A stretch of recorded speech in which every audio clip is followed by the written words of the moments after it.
To our latest live stream. Hope everybody's having a good evening so far. Again, we're going to be going over the tropics again in this forecast, and it's going to be a pretty interesting live stream because we have our 11 p.m. hurricane update coming out from the National Hurricane Center within the next about hour or so. So we're going to get that at 11 p.m. So we do have a lot to get to in this live stream. I'm going to first go over our forecast as well as what's going on right now, when this will arrive to Florida, what impacts you can at least expect as of right now, what's forecastable, and all that sort of stuff. Before we get too far into this live stream, again, just a friendly reminder to hit the like button down below and subscribe if you've not already. We will be keeping you updated throughout this upcoming, one second. We'll be keeping you updated again throughout the next several days as this system continues to move off towards Florida. All right, let's go ahead and get right into it. So this is a look at the infrared imagery across really the Caribbean, now going into the Gulf of Mexico. We are actually starting to see the outer bands of Hurricane Ian actually reaching Florida, and there's a huge area of thunderstorm activity that's blown up just south of Miami. That could bring some isolated flash flooding. Recently, we actually had a 66-mile-per-hour wind gust from a thunderstorm back up in the Florida Keys. So there's actually some fairly strong thunderstorms right now heading through southern Florida. But taking a look at the overall system as of right now, there is again a lot of convection just south of Cuba. There are ongoing hurricane warnings in effect for western Cuba. There's also tropical storm warnings in effect for a little bit further off to the east in central Cuba as of right now. This storm again is moving off to the north. It is currently a category 2 hurricane, sustained winds at 100 miles per hour as of now. That might get as high as category 3 levels though as early as the 11 p.m. advisory. If not, it'll probably happen overnight tonight is when this will probably become a major hurricane. It is forecasted by tomorrow morning to be a category 3 hurricane with sustained winds around 115 to 120 miles per hour. So that's what we're looking at as of right now in terms of its overall intensity. But again, a lot of thunderstorm activity as of right now as that continues to march out to the north and as well as the north-northeast. One thing to keep in mind is that we do have an ongoing area of outer bands that are reaching Florida now, so you're beginning to see the showers and storms. Again, the overall tropical storm and hurricane impacts will not really be felt probably at least tonight. They'll begin to be felt more tomorrow though as we head into the daylight hours. Quick little update on the track. As of now, we are likely to get this to a category 3 hurricane, maybe to a category 4 just to the southwest of Cape Coral, regardless of it becoming either a category 3 or 4, which it will become a category 3 it looks like almost without a doubt. But one thing to note, it might not become a category 4 hurricane, but regardless of that, the intensity close to Florida will likely be near category 3 levels. Now, depending on where it makes landfall will really give us a good idea of what the intensity will be at land. Other than that, though, we'll make landfall somewhere from Cape Coral back up through the Big Bend. Computer models, as I've said in the last live stream, are beginning to hint that we'll see a landfall on the west coast. This area up here in the Panhandle and the Big Bend, not nearly as likely anymore to see really this landfall. So in the 11 p.m. advisory,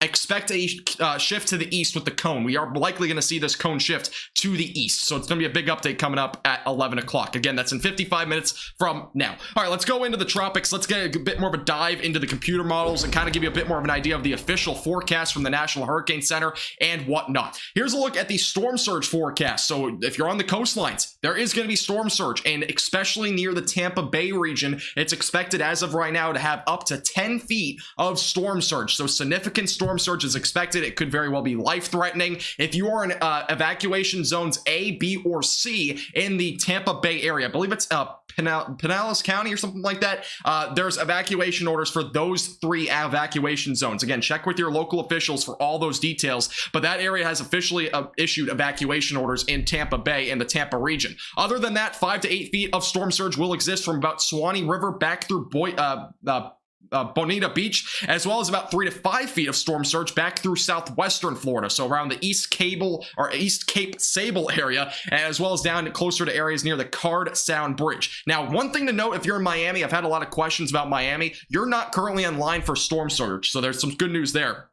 But if you are on the East Coast, there may be up to 1 foot of storm surge here along the East Coast. It's going to be pretty minimal, but there might be some right along the beaches there. One thing to note is back up in northeastern Florida, we already have a little outlook for 2 to 4 feet of storm surge for those in areas from Brunswick, Georgia, back through the Flagler and Volusia County line. So we're definitely going to see some storm surge, it looks like, on the East Coast if this system does indeed track potentially even through Florida like this, or it goes a little bit more off to the north. Kind of a question mark on where it will make landfall still. But that's something to keep in mind, is that we'll probably see some storm storm surge over that direction.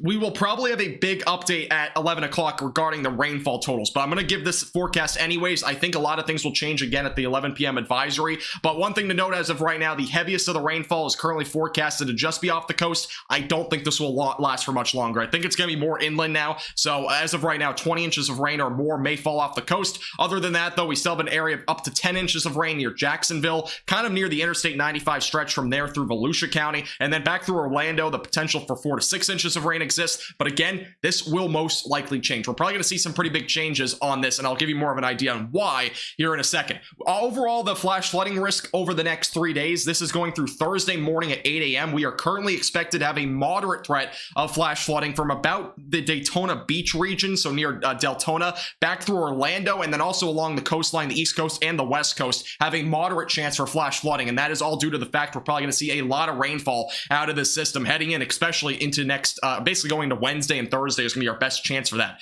All right, here's a bit more of a look at the overall system that we're currently watching in the Caribbean, and again, it's going to be crossing over Cuba over the next few hours, but you can again really notice that there is a pretty decent development here. We're starting to see maybe a little eye trying to develop there with a lot of convection surrounding it. All those white colors are representing very high cloud tops, indicating a lot of thunderstorm activity as well. That's what we're seeing near the eye of the storm as of right now. Again, this will be crossing over Cuba within the next 3 to 6 hours, and again, it might become a Category 3 hurricane as it crosses over Cuba. So that's going to be something to watch for very closely as that continues again to move off to the north. Now, also taking a look at Alright, sorry, never mind. But taking a look as this continues to move off to the north, let's go over to the track. This is the latest update from the National Hurricane Center on where this might go. Now, again, we're probably going to see a big shift with this cone to the east in our next outlook, and I'll give you more of an idea of what I think may happen here in a few minutes. But I don't think the Big Bend will no longer probably be included in much of this cone. I do think it's going to shift a bit further to the east.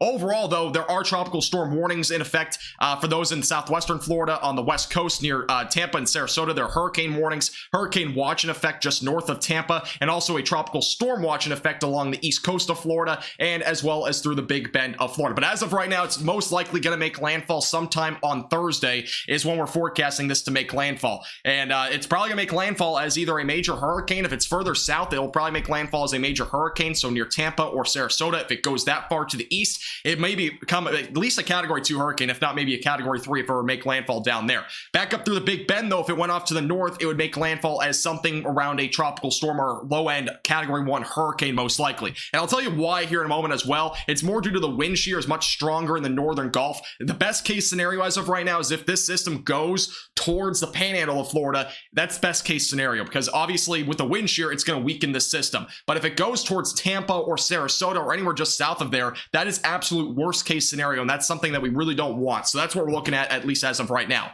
Here's a look at the spaghetti models, and this is a big reason why I do think the overall track, or at least the cone of uncertainty, will shift a bit further to the east in the next outlook. And it's a lot to do with how all these computer models now are beginning to show it'll most likely make landfall around Tampa, Sarasota, or even as far south as Cape Coral. It's a pretty large area still, but it's kind of in that confined area. We still do have 3 models, about 4 actually, that kind of go up into the Big Bend area. But one thing to kind of keep in mind here is that these have been pretty inconsistent. A lot of the consistent computer models are bringing this now pretty close to at least somewhere near the Tampa Bay region. So this is an area to watch again very closely for.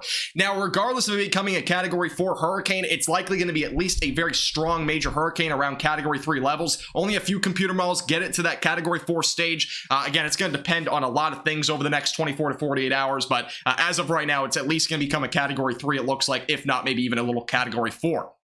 All right, let's hop into the computer models. This is the latest from the European model, which is the model that has all of a sudden made a big change over the last 6 hours. And this is why. This is the current, or at least the current model from the European model. So Wednesday morning, it gets pretty close to areas like Sarasota and Cape Coral. Eventually going into late Wednesday, it makes landfall. That's why there's a big change from the European model. The one that we had at 12, the 12Z run, which was 6 hours ago, showed that this system would go more kind of flirt with like the West Coast coast, basically kind of close to Tampa, and then eventually kind of go off to the north. Now, this latest run makes a big change and crashes it right into Sarasota, and eventually goes across Florida, which is, again, the worst case scenario as of right now. It might make landfall Wednesday if it were to do something like this, and eventually it'll go across Florida, possibly near Orlando and Daytona Beach. Again, this is worst case scenario out of really all the computer models that I've seen so far. Also looking at the GFS model, which is the one that has been most on track at this point, in terms of where this might go.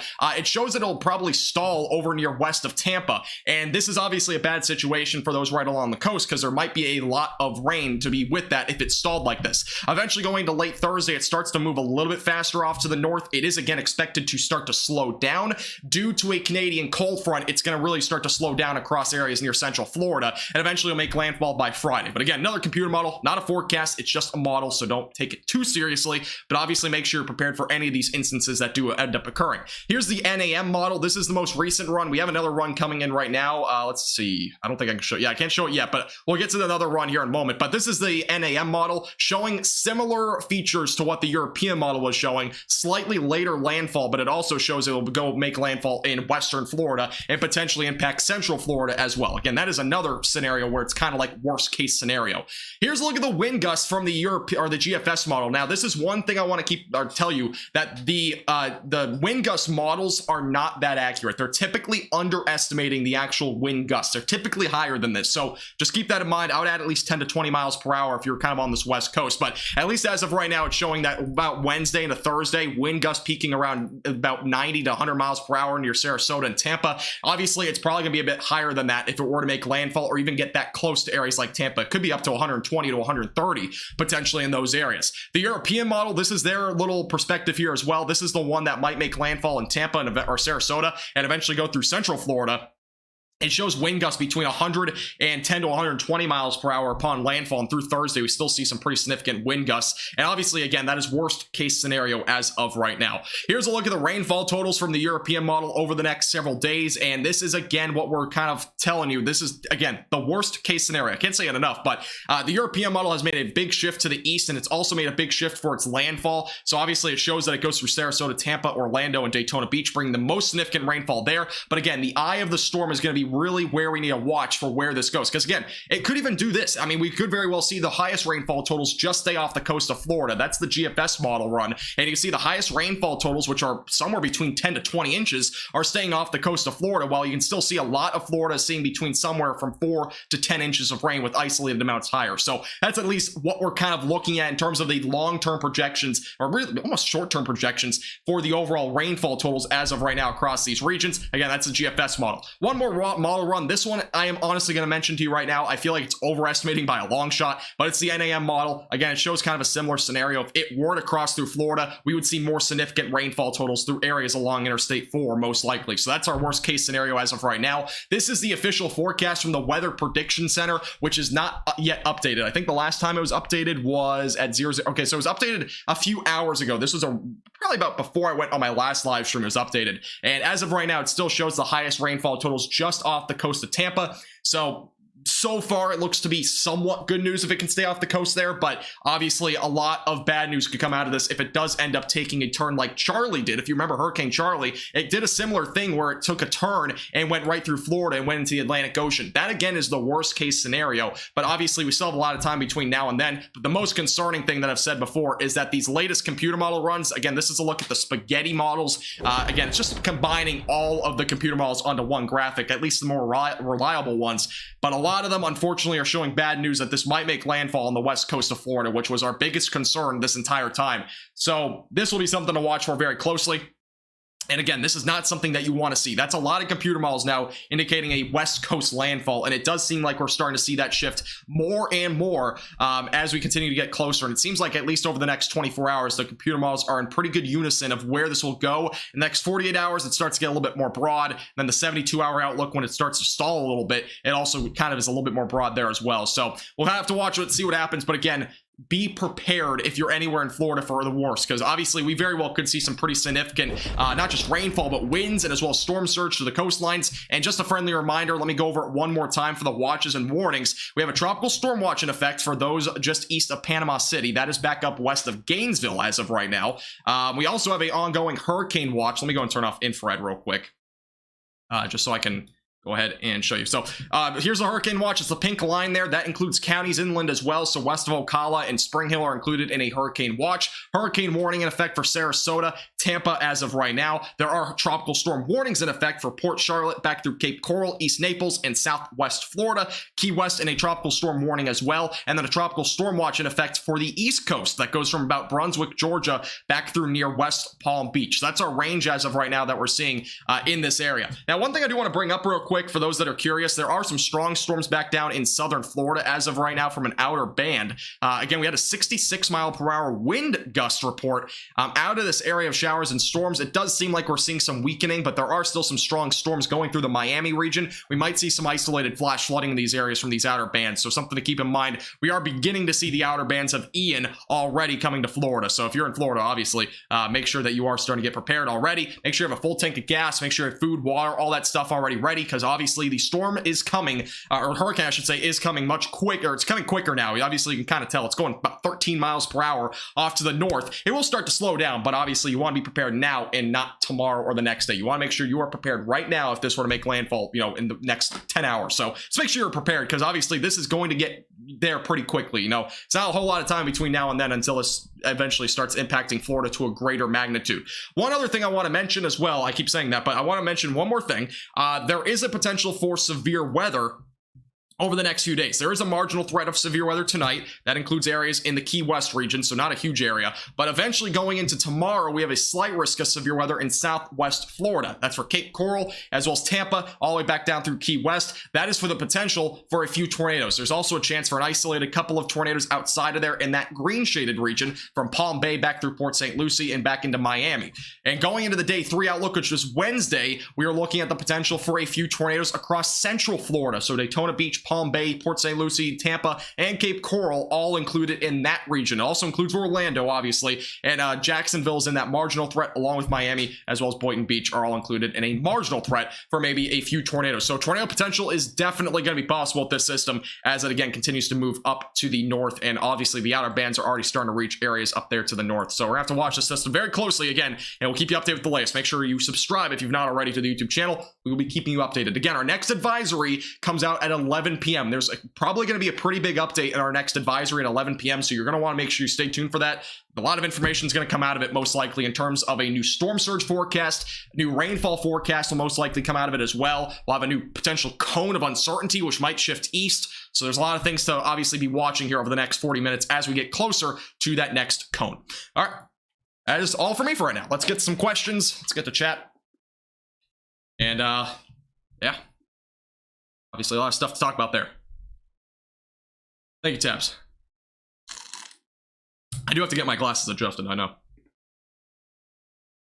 All right, so if you have any questions, again, this is a bit more of an interactive section. We have 40 minutes until the next advisory. That is when we're going to be doing a lot of discussion on that. Again, you're going to want to make sure you stay tuned for that, because there's a lot of stuff that's going to probably go down at 11 p.m.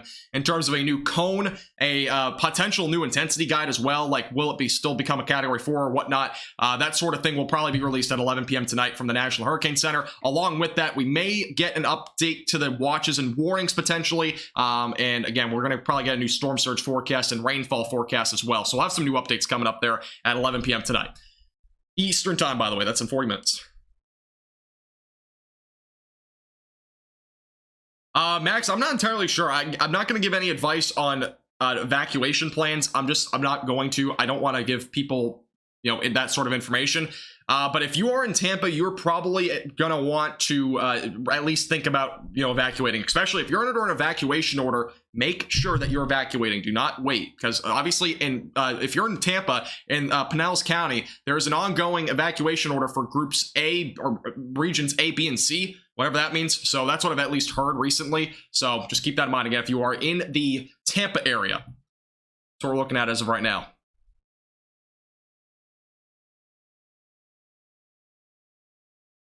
Again, we'll have a new update coming out here pretty soon. By the way, we do have an ongoing watches and warnings for storm surge. If you're curious on that and you're on the coastline, there is an ongoing area. Let me go ahead and just pause it. Let me go and turn this off again real quick.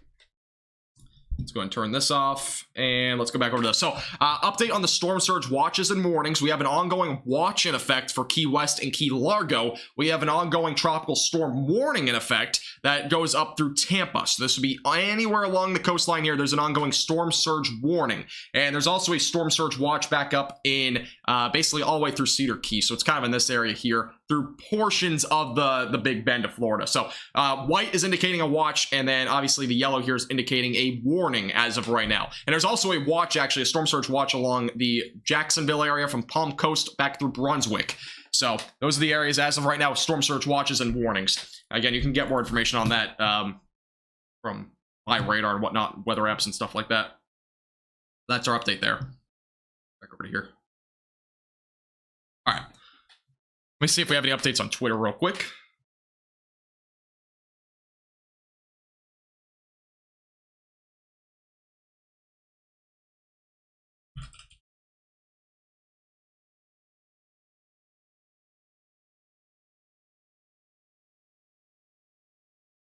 Back over to here. No new updates. All right. So again, next advisory, National Hurricane Center's advisory again comes out at 11 p.m. That's 40 minutes from now. We'll be live for the entire thing. We're going to give you the latest update on all those details.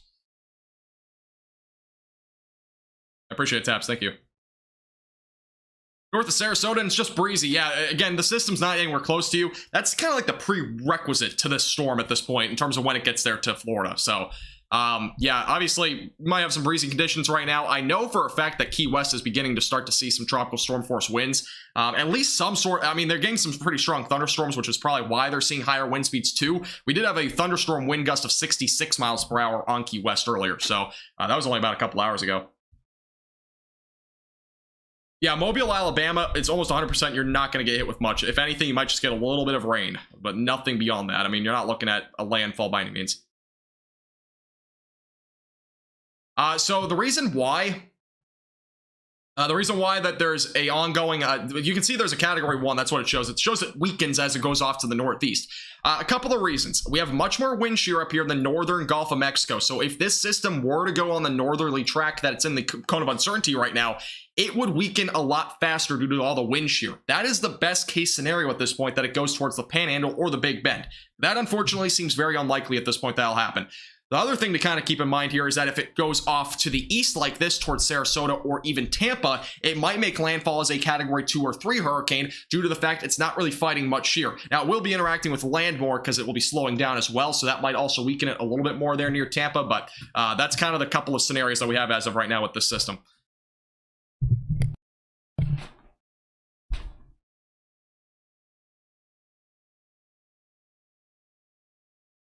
But again, this will update, by the way, at 11 p.m. We're probably going to get an update on the track and intensity. So that's again in about 40 minutes. Yes, you're correct, Alicia. Yeah, so watches for any hurricane watch or tropical storm watch, it's basically within 48 hours, tropical storm conditions or hurricane conditions are possible. And then a warning is within 36 hours, or a hurricane warning or a tropical storm warning means those conditions are likely in the next 36 hours. So that's the difference there between watch and warning. All right, let me fix my glasses here. I need to get these glasses adjusted. Hey, Weather Freak, how you doing? Welcome back. Hey, Bunny, appreciate it. Thank you for subscribing. Again, if you haven't already, hit the subscribe button. Again, we're going to be doing live coverage throughout this evening. We'll also be live again over the next several days, keeping you updated with the latest on literally everything that you need to know. Again, our big advisory update comes out tonight, so stay tuned.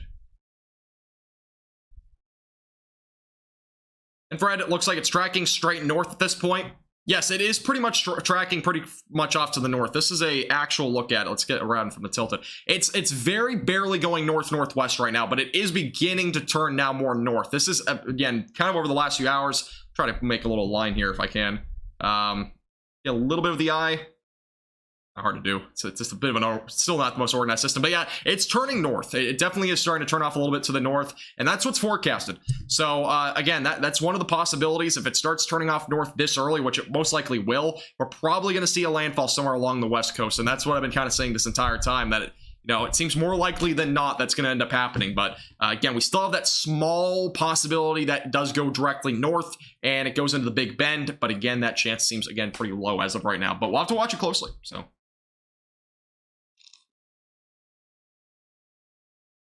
It's a fake radar. This is definitely a real radar. This is called the infrared imagery. Again, shows the cloud tops and how high they are and whatnot. I would use the regular satellite imagery, but we are at nighttime, so I can't show that. Kathy, I won't say, but all I'll say is I'm gonna be safe, so don't worry about me.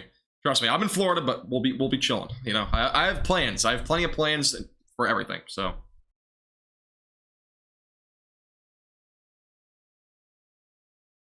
don't worry. Yeah, I do think at this point that I will be good to go. It'll get interesting though in Florida. This will be my first ever hurricane, so we'll see what happens.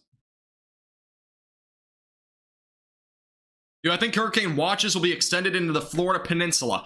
Only if the system does end up having more confidence of going directly north like this or something like that, or even a bit more like this. We could, but otherwise, most likely not. I mean, it would be more on just, you know, the overall confidence of this going north, which seems very unlikely. It seems like it's more likely than not going to go towards the west coast as a hurricane strength. So, thanks, Eagle. I appreciate it.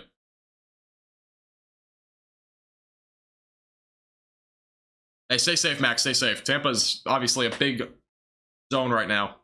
Thanks, Liam. I appreciate it. Should chase? I'm thinking about it, Slippy. I'm thinking about it. I might do a little chasing live stream. Potentially, I'll say potentially, going into maybe after it makes landfall, I might do a little bit of chasing. So stay tuned. I might do a little bit. Just for like some of the damage photos and whatnot. I might do something like that.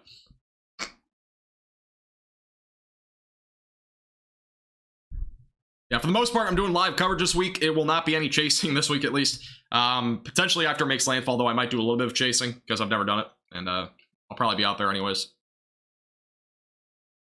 Yes, Weather Freak. Again, the further south that this hurricane makes landfall, the stronger it'll be. So if it makes landfall in Sarasota, for example, it could be a Category 3. Realistically, it really could. I mean, if it went that far south. But if it makes landfall more up here, closer to like the Big Bend, it would make landfall as like around a Category 1 hurricane, if not maybe even a tropical storm. So that's kind of, again, the range that we're looking at right now.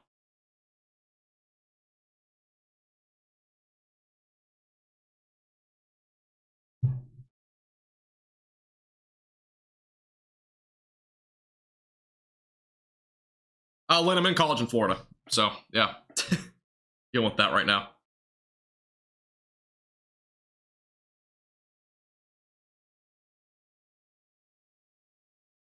If you want to contact me, feel free to message me on Twitter or join our Discord server. Both of them are in the description below. Yeah, do this real quick, sorry.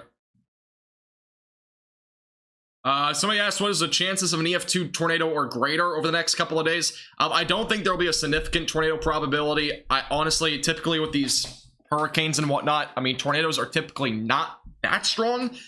There can be an occasional EF2, but it's typically not too crazy. So, as of right now, though, again, the tornado potential is possible. We'll probably see a few tornadoes each and every day at this point. So, beginning tomorrow will probably be our first chance of a few tornadoes.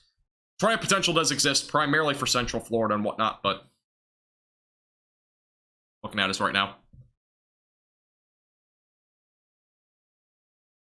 Again, if you're just tuning in, by the way, make sure to hit the like button down below if you've not already. Again, it gets it out to more people that are in the track of this storm. And if you're just tuning in, make sure to hit the subscribe button as well. We're on the road to 20,000 subscribers. I would appreciate it.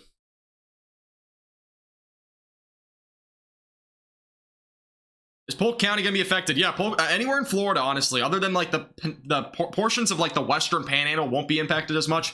But yeah, anywhere in Central Florida, I mean, anywhere in Florida to begin with, in the cone of uncertainty or further to the east, you are going to be impacted in some way or another.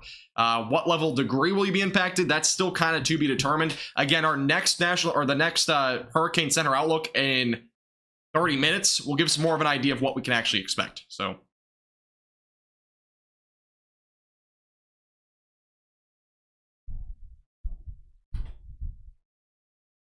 Any predictions for storm surge in Gulf Shores, Alabama? No, not right now. Anywhere along the coast, no, I don't expect any storm surge as of now for those areas. But there may be a little bit of storm surge if you're like a little bit further east of there. It depends on the track, though. Again, if it goes further east, you won't see any at all. If it goes a little bit further west towards maybe like the Big Bend, you possibly could see 1 to 3 feet at the most, but I don't even think that would happen. So, now I'm not forecasting any storm surge along the Alabama coast as of right now. Pensacola will see between 0 inches of rain up to maybe a half an inch of rain if you're lucky. Unless this goes a bit further west, which seems very unlikely right now. So,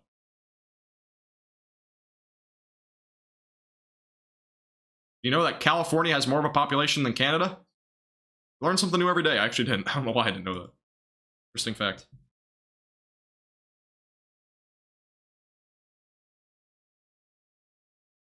Traffic, by the way, for those that are in Florida, near Interstate 4 in Tampa, the traffic is looking pretty good right now. It's not too slow. So if you did have any plans on evacuating in Tampa, it looks fine right now. For Interstate 4 between Tampa and Orlando, and Interstate 75 between Tampa and Gainesville on eastbound, Alligator Alley, there's plenty of room on the highways if you want to evacuate tonight. So just an FYI, if you had any plans to evacuate, just on a little heads up, that seems like traffic is okay right now. We're not seeing anything too crazy. So for those that are in Tampa, again, Tampa has a few evacuation orders. So I know zone A, B, and C, I'm pretty sure are under mandatory evacuations. You are in Tampa.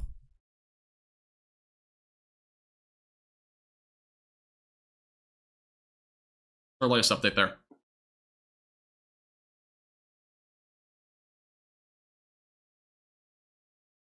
What's a possibility of a more southern landfall near Fort Myers? Fort Myers is probably going to be... Let me figure out where Fort Myers is first. I'm pretty sure it's down here near... Isn't it near Naples? From here. Let me turn off this again. So Naples is over here somewhere. Yeah, Naples. Okay, wait, no, that's Naples. So... Oh, Fort Myers is near Cape Coral, my bad. So there is a possibility. There's actually a pretty decent possibility that the landfall is somewhere down here. So that could be from Fort Myers back through around, you know, about Cedar Key is kind of the range that I still think that there may be a landfall. That's my personal thinking right now. Again, in about 28 minutes, we'll have the next, you know, outlook in terms of the cone of uncertainty, which may shift this a bit further to the east and a bit further south, which is possible. So it's possible. It's possible. It's still low, but it's possible. So definitely not out of the question that there may be a landfall down that direction.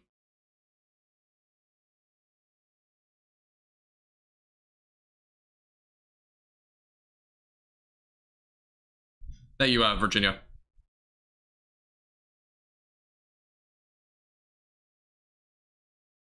You want to see some clouds from somebody in the Hurricane Watch? I posted them in the Clouds channel. Alrighty.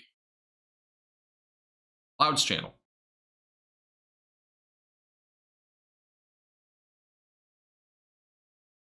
Is that real? What time was this? Oh, this is earlier?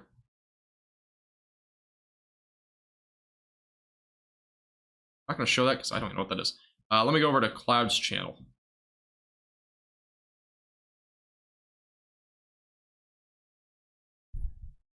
Oh, Beverly Hills. This is the calm before the storm, by the way, if you're over in Florida. Calm before the storm. Some clouds there.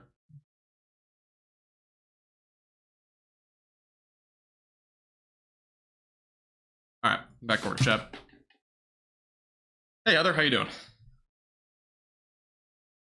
I predicted Cedar Key 5 days ago. I mean, you could have predicted anywhere in Florida 5 days ago, and honestly, like, there's no realistic scenario where you can actually forecast like 7 or 8 days out, or even further than that out, and say it's gonna make landfall right here in Florida, or it's gonna make landfall right there, or right there, anywhere. I mean, it's not realistic. You know, you need more than just, you know, 7 to 8 days out. We're not to that magnitude where we can forecast a hurricane 7 to 8 days out for a direct landfall. It's just not possible.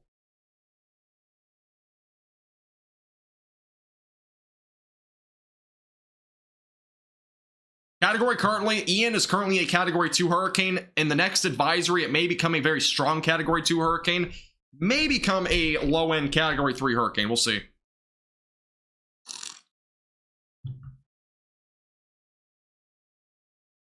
Living, I'm studying it right now. Thank you, Gina, for the $10 super chat. I appreciate that a lot. Thank you very much. Appreciate your compliments. Thank you very much. Appreciate it. Thank you for the support. Hey, no problem, Mama. Appreciate you tuning in. By the way, if you've not already, make sure to hit the subscribe button down below. Again, we have our next National Hurricane Center update at 11 o'clock, which is in about 25 minutes. And yeah, just make sure to subscribe, hit the red button down below. It's free to do, and we'll keep you updated with the latest tropics information. Again, we'll probably be going live basically every day this week, so keep you updated with the latest. Christopher, it may become a Category 4 hurricane. I know this doesn't show it, but the current track from the National Hurricane Center, I'm 100% sure it shows it. We gotta double check real quick. Unless something changed on their last discussion, but I don't think it did. As of the 5 p.m. update, it still shows that we're going to have a Category 4 hurricane with sustained winds around 140 miles per hour. That would probably be somewhere in here, though, in between the Category 3 levels there. Thank you, DK, as well, for the $20 super chat. I appreciate that a lot. Thank you very much, DK. Yeah, for sure. Everybody, again, if you're in Florida, make sure you have a plan in place. Be prepared. Again, have food, have water, have medicine updated, all that sort of stuff. Make sure you're prepared for this. Again, you need to make sure you're prepped. So we definitely could potentially see some pretty significant impacts all across Florida, whether that's flooding rains, storm surge if you're along the coast, wind, tornado threat. I mean, everything's possible, basically. So you really have to keep that in mind. Again, especially, you know, the tornado threat kind of gets dragged under the rug sometimes in hurricanes, because it's obviously more of a concern with the storm surge and all that. But make sure you at least have a plan in place. If you're ever under a tornado warning, you want to make sure you have a place to shelter in. Just have that plan before, you know, it actually happens, because you want to make sure you have that plan to stay safe, because there might be a few tornado warnings. It's not a high threat, but it's definitely a possibility. We might see a few tornadoes tomorrow across central and southern Florida, and then going into Wednesday, central Florida is mostly in line for that. So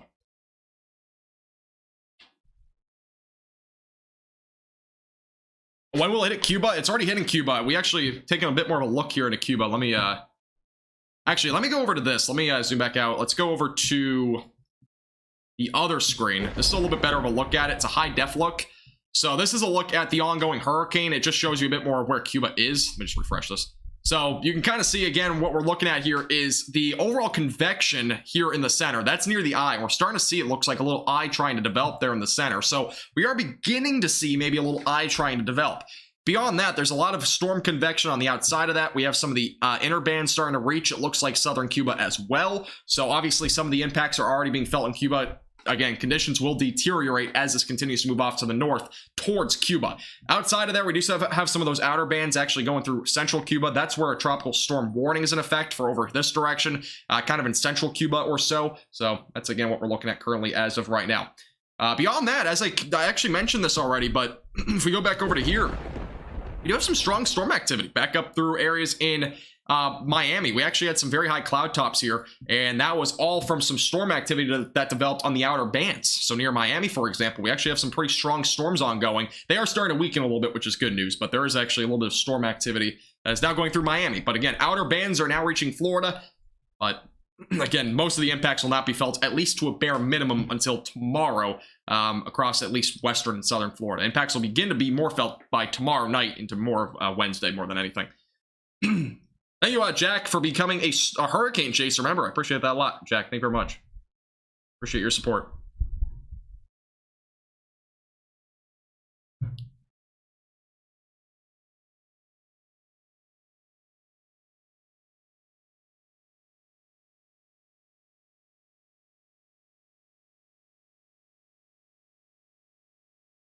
Thank you, Kenley. Appreciate it. How's tomorrow look for Southwest Florida? Southwest Florida will probably start to see more impacts tomorrow. So tomorrow is going to be our day that we start to begin to see more impacts. And west coast of Florida, we'll see it more during the late afternoon and evening hours tomorrow. That's when we'll begin to see more impacts to those regions. Again, conditions will deteriorate slowly over the next 24 to 40 hours. They will obviously deteriorate a lot more going to Wednesday and Thursday. So Wednesday and Thursday is really our big days, it looks like. Maybe even Friday are big days as of right now. Just due to trolls, by the way, I'm making the subscriber thing. You have to be subscribed for 5 minutes to talk in chat, because we have a lot of people are trolling tonight. I don't have a chat mod tonight, so.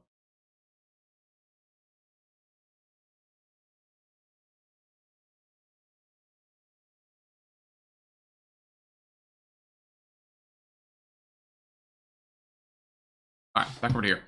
Yeah, if you have any questions, feel free to leave those in the chat, by the way. Hey, Clocks, how you doing? Welcome back.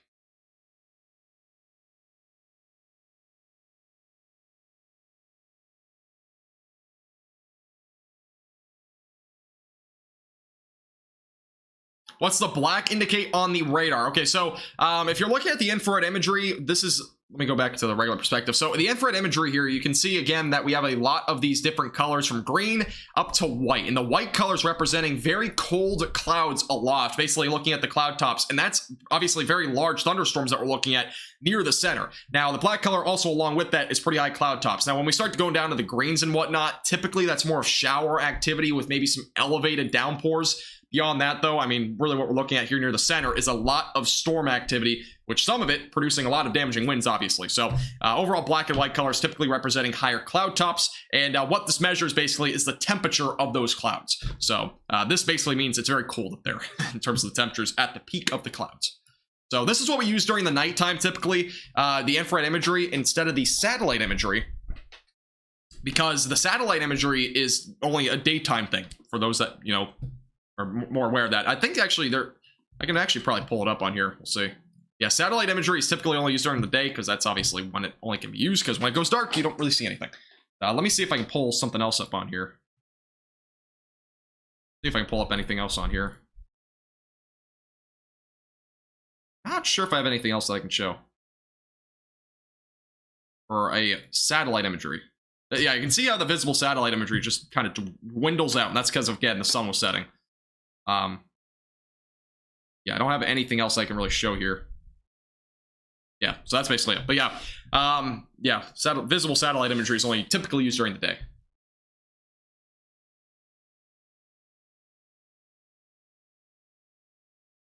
I did not mean to do that. Oh my lord.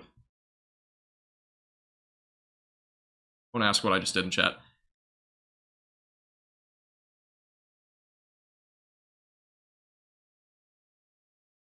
Will there be any rain in East Tallahassee or Tennessee? There might be, but again, long-term track is kind of hard to predict right now. We have to really get through what's going to happen in the next 48 to 72 hours more than anything.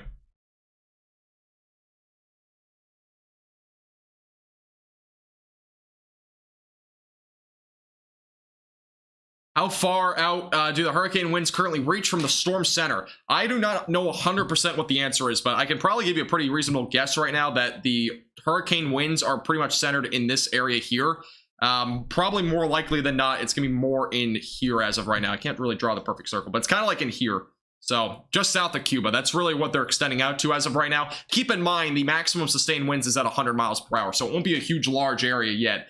It's a pretty condensed area, I would say, as of right now. But that will obviously, as it continues to strengthen, that area will become bigger. So, but as of right now, it's not huge. I'm not entirely sure what the exact radius, though, is, or diameter, I should say, as of right now. Somewhere in that area near Cuba. I did not, Devin. No, I actually didn't. Hey, Steven, how you doing? Again, we're currently waiting for the National Hurricane Center advisory. It comes out in 18 minutes. Again, you're not going to want to miss it. A lot of stuff is going to come out of that in terms of new forecasts for storm surge, flooding, and all that. Again, if you're just tuning in, make sure to hit the subscribe button down below so you get notified and all that sort of stuff. And we'll keep you updated with the latest information on the tropics. If you have any questions, feel free to leave those in the chat as well. Do you think you'll lose power in South Florida tomorrow? I actually made a graphic for this. Let me go and pull this up. This is a graphic that I made, by the way, so it's not an official forecast, but a couple things here. So basically, the red indicates a likelihood of use. Red means that you're likely going to see power outages. Orange means possible, and then yellow means somewhat, at least at this point, unlikely, but it's like unlikely / possible. So basically, the red shaded region includes from Cape Coral back through Cedar Key.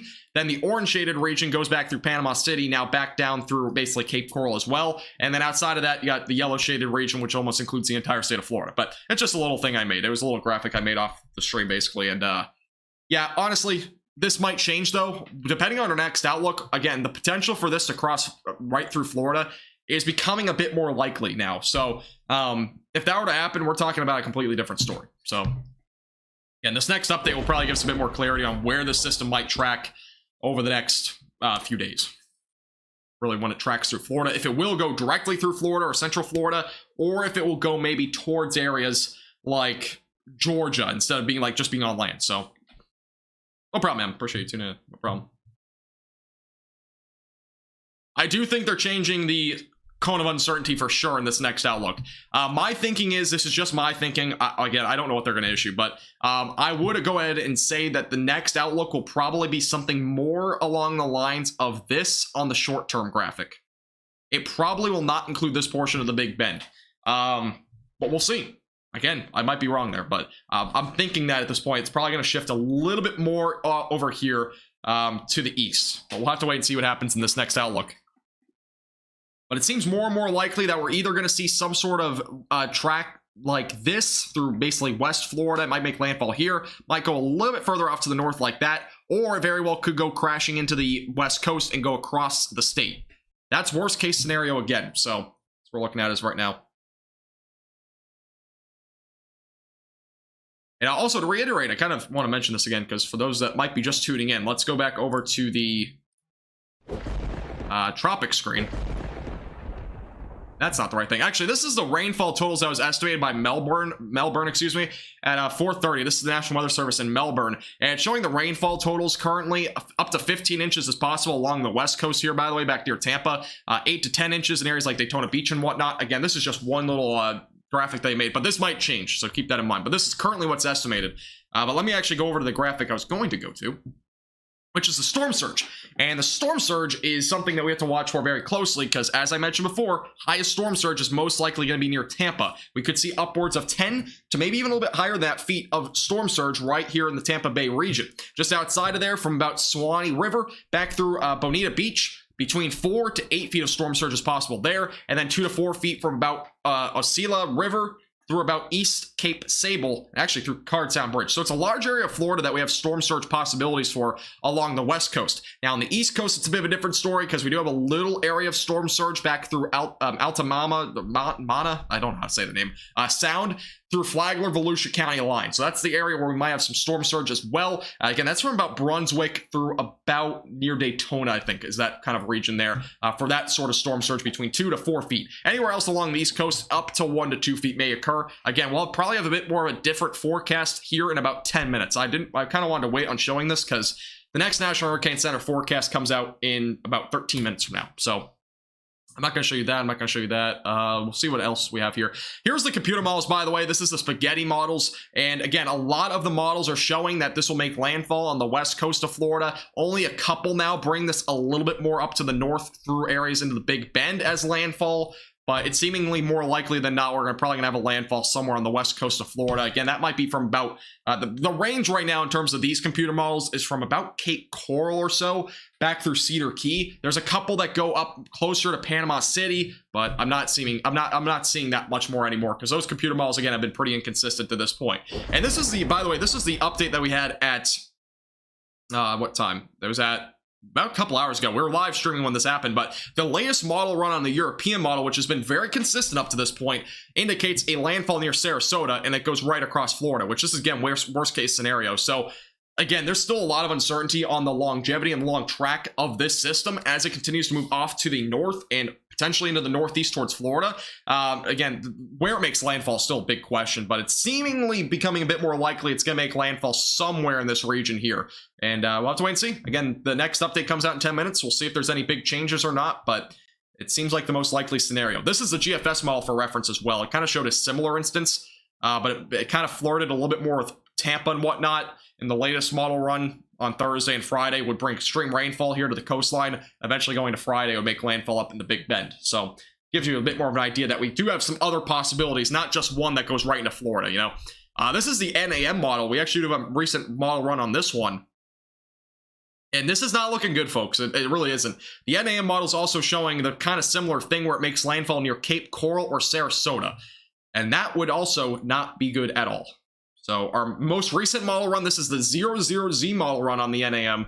Again, this is not a forecast, it's just a model, so just take it with a grain of salt. But the latest model run on this one is now showing south as well. Again, we were possibly going to see a landfall up here yesterday.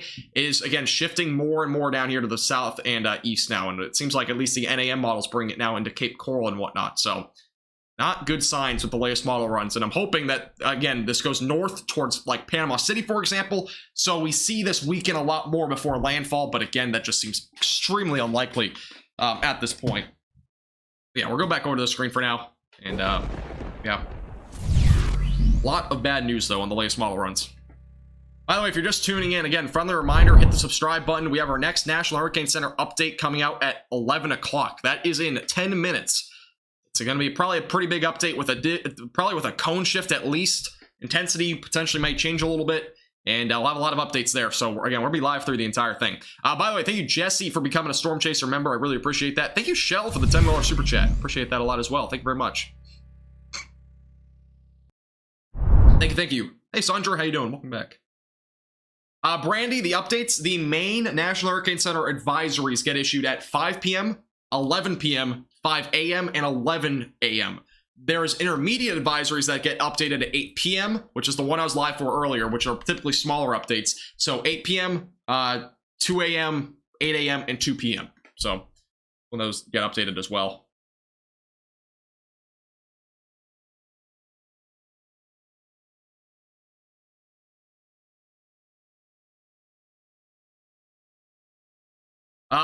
Sorry, I missed this. So thank you for the $2 super chat from Joseph. Yes, that's possible. But we'll have to wait and see. Again, it's definitely not out of the question that something like that happens, but it's seemingly, again, it's probably going to intensify to a category 3 either overnight tonight over Cuba or tomorrow morning at some point. Eventually, it'll move off to the north and potentially become a category 4 hurricane. So it's possible, but I think the chances are kind of like 50-50 right now. But I think overall, it's probably may at least become a category 3, strong category 3 or low-end category 4. All right, let's back over to here. Again, 10 minutes. Again, make sure you stay tuned. Big update coming in 10 minutes from the National Hurricane Center. We'll keep you updated with whatever they say. Again, there might be a big update to this, so. Theodore, I do think that this Hurricane Ian will become a Category 3 hurricane, at the bare minimum. It might become a Category 4. Right now, it's forecasted to, but we'll see. Yes, Lucas, it's definitely possible, yeah. It's definitely possible.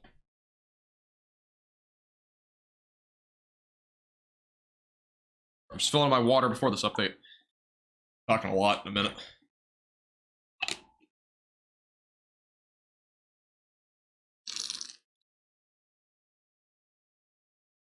No severe weather. Hey, Fry, how you doing? There's actually a possibility for severe weather this week. Going into this week, it's for Florida. A few tornadoes will be possible basically every day through at least Thursday, if not Friday. So there is a tornado potential. We're not, severe weather is not out of the question with this hurricane.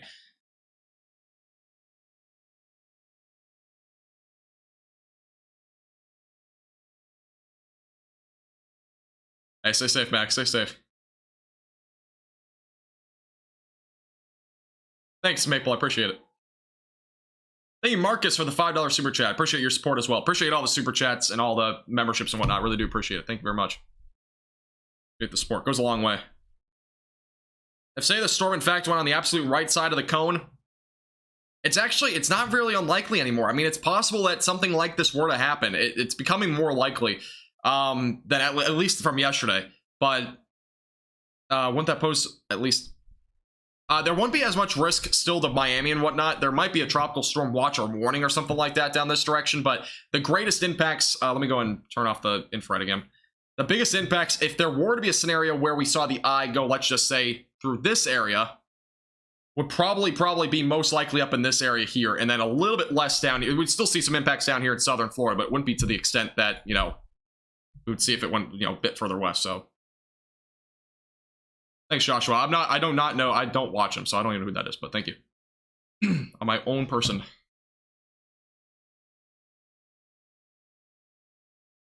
Back to this.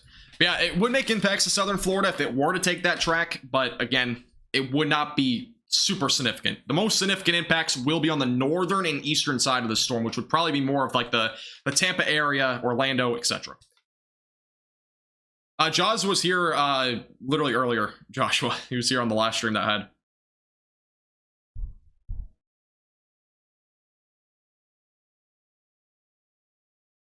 Yeah, for sure, Katie, yeah. And honestly, we'll see what this next outlook is. We'll see. Next outlook is going to play a big part into this. We'll have to wait and see what the National Hurricane Center does end up saying, because, again, I do think a big change is coming with this cone of uncertainty. Whether it's condensed a little bit more, shifts a bit further east. It's kind of to be determined right now, but...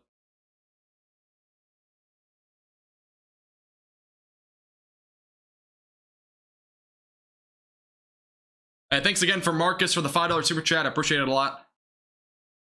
I appreciate it, Marcus. Thank you very much. Stay safe out there. Stay safe.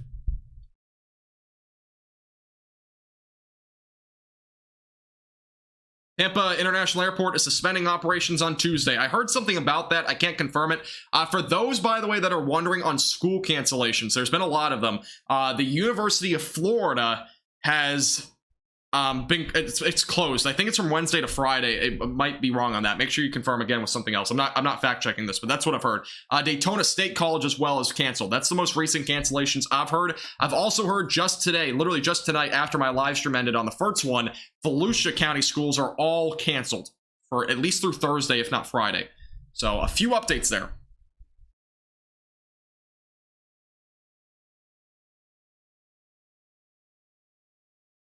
Yeah, Jake, I don't know. I wish I had a chat moderator tonight. I don't. I'm doing a lot of self-moderating right now. Thanks, Jake. Appreciate it. Yeah. Again, I'm in Florida. We'll see what happens. I'm bracing for the impacts. Bracing for the impacts right now. See what happens. Again, I have an evacuation plan in place. I'm prepared. If you have not already, make sure you get your plan in place if you're in Florida. Be prepared, because this could definitely get pretty interesting. It's going to potentially get dangerous, too, if you're in Florida. By the way, for all 1,200 people that are watching right now, check your subscriber button down below. Make sure you click it before, if you're here right now. Make sure to click that subscribe button. We're only 600 or 700 subscribers from about 20,000. I don't think we can get there tonight, but we might be able to. If you hit the subscribe button down below, make sure to do so. Again, I'm going to keep you updated with the latest information. We have an update again coming out from the National Hurricane Center in 4 minutes. So again, we will keep you updated with the latest. And again, I'll be probably live almost every day. I've already been live a couple of times, so. Stock up on ranch dressing. That's an interesting one. Thank you for the $2 super chat. Ranch dressing. I appreciate it. Ranch dressing.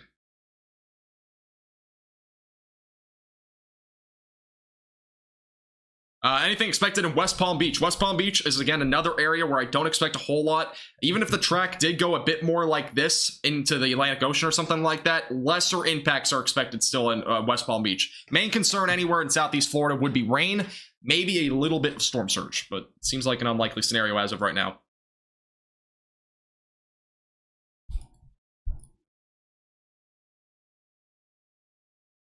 So I can read chat, I'm turning the slow mode down to 12 seconds.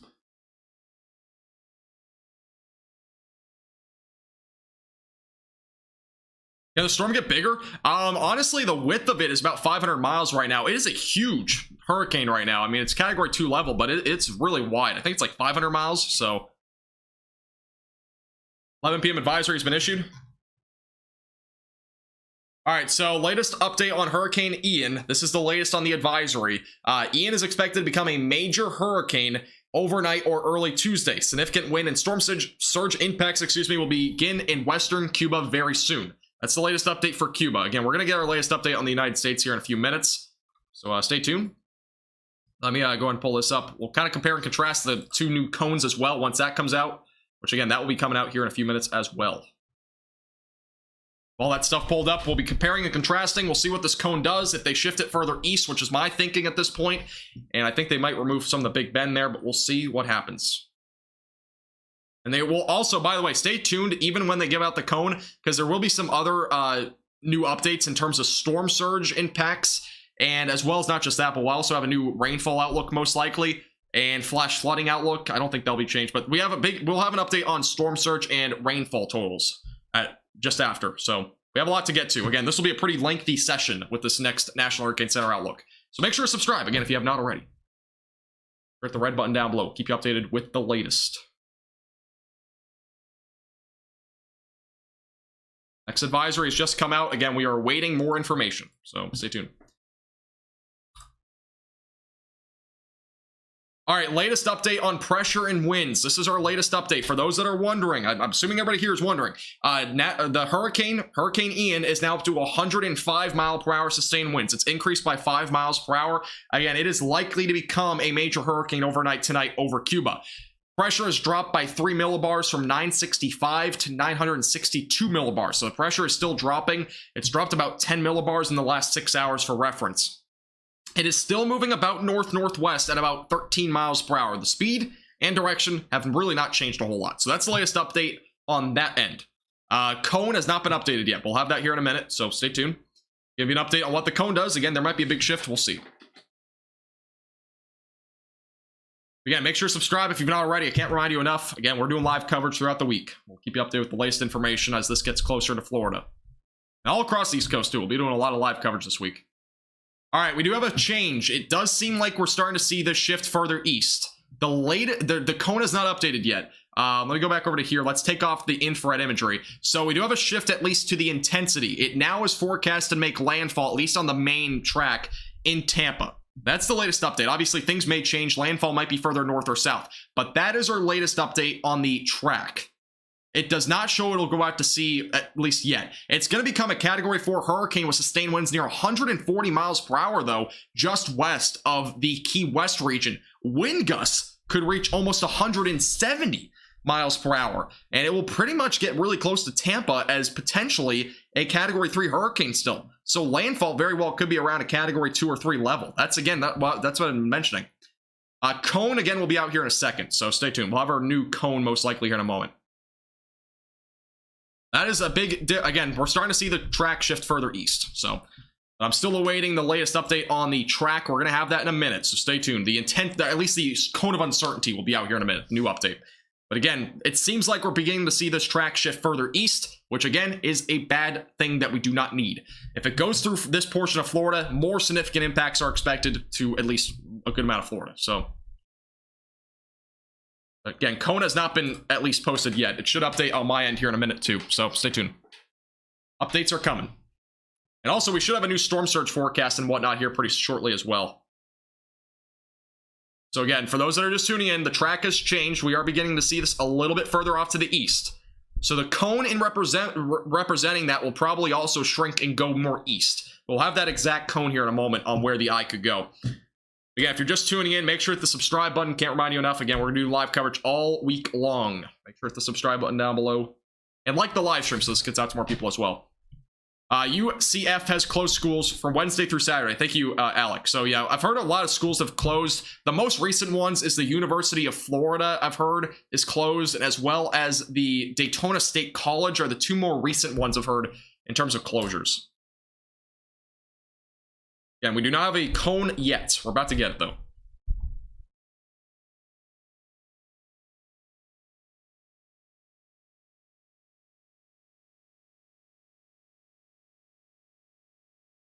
With my weather knowledge, what I think the track will be, I'll tell you after we get this cone, because I want to make sure we can get the cone in before I actually get my thoughts in. I've kind of mentioned my thoughts a few times in this live stream, but honestly, I've said it multiple times, but I do think this landfall will be somewhere here along the west coast.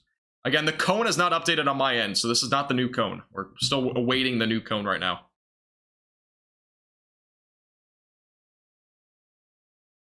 By the way, a new update for those... For airport, Tampa International Airport is suspending operations at 5 p.m. tomorrow. The airport will be closed to all visitors at that time. If you are going out of the Tampa International Airport, they are closing at 5 p.m. tomorrow. That's Tuesday, September 27th at 5 p.m. They've officially announced that they're closing and suspending all operations at that time in preparation to this, obviously, system. All right, the track at this point has not changed a whole lot. There's actually a few little changes to the cone of uncertainty. It's actually larger. Let me go and show you guys on the National Hurricane Center website. We do have a couple of updates. It's nothing major, and I'm kind of surprised by this, but this is the latest update. Let's go over to this.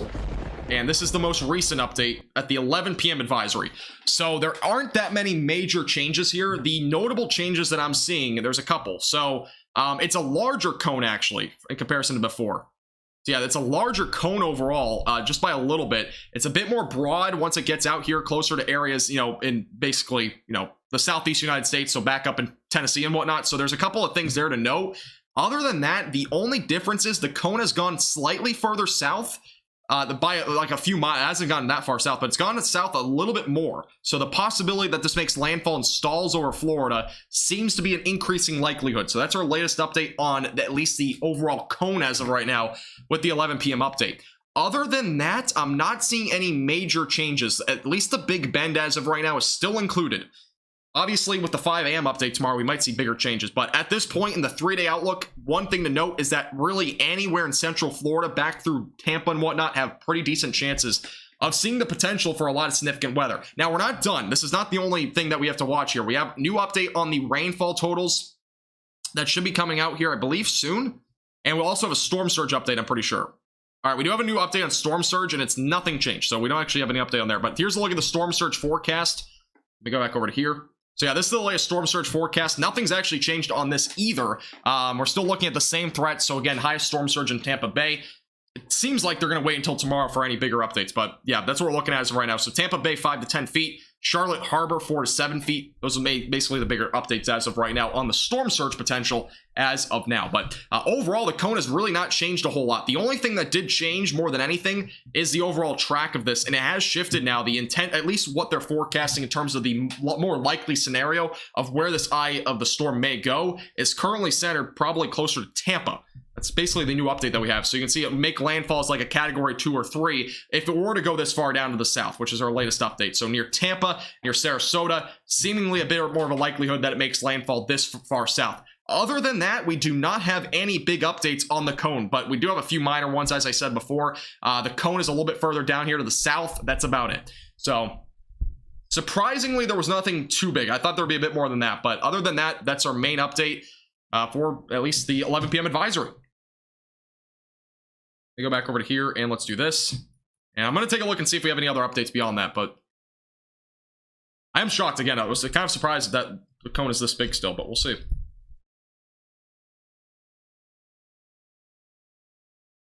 Let's see the, let's go over to the website here. I'm going to see if there's any new updates other than that. I think that's about it though. Take a look. All right, so there's no updates on the watches or warnings, by the way. Those are still ongoing for the same areas. So we still have tropical storm or hurricane warnings, excuse me, in effect for Tampa and Sarasota. Tropical storm warnings in effect for Southwest Florida from Cape Coral and back down there to the southwest of Florida. Tropical storm watches in effect along the east coast of Florida. Does not include Miami or anywhere in the West Palm Beach area as of now. Those are a couple of the updates as well. Other than that, I'm not seeing any big updates in terms of at least the track. Or excuse me, the cone of uncertainty. The track is obviously shifted a little bit further east. But that's what we're looking at least right now. Again, the likelihood of this making a landfall somewhere on the west coast here from Tampa back to Cape Coral, as I said before, is increasing. It's definitely increasing at this point. It seems like that's probably our more likely scenario. They'll see a landfall somewhere there along the west coast there, possibly near the Tampa region back through Cape Coral.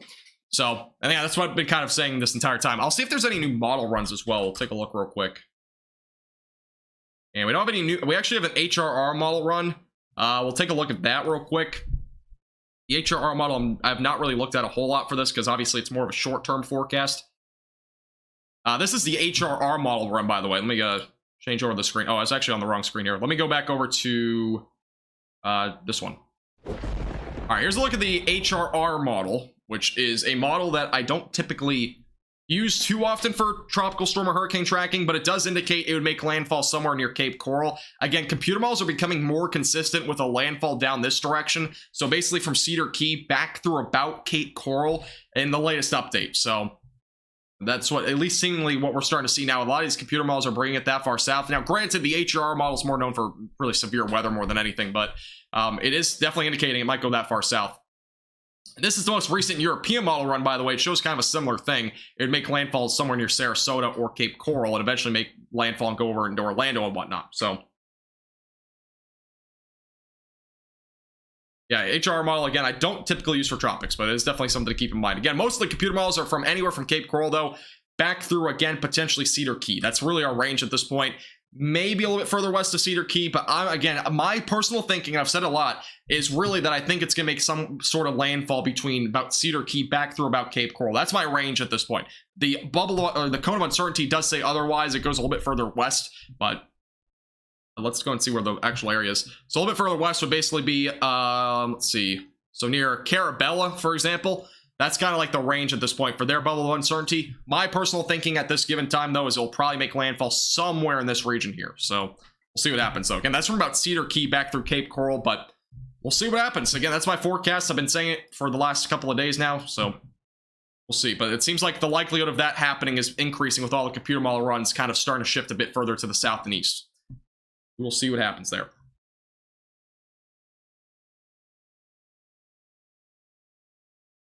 They have a couple of notes, by the way.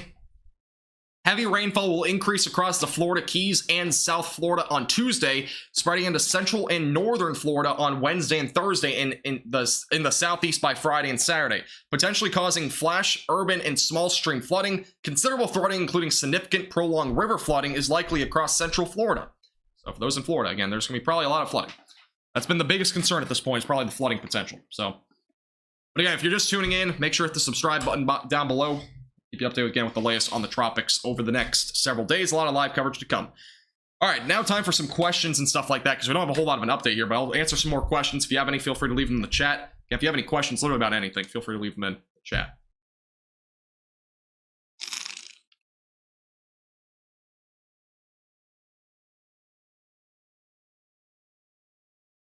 You spent 4 hours looking for a hotel and they're all sold out? Really? That's crazy. Welcome back, Dave. Yeah, I guess the biggest thing to take out of this is that they are starting to shift the track slightly further east. It wasn't a major change. You can kind of see the cone went slightly further east. It wasn't by much. And also kind of shows over here as well. I don't really have a good color for this, but it basically kind of shows right here too. It went a little bit further east. Other than that, the intensity kind of going into Tampa basically right now for at least their track. I did show the GFS. Yes, I showed it. You can go back like 2 or 3 minutes and you should be able to see it.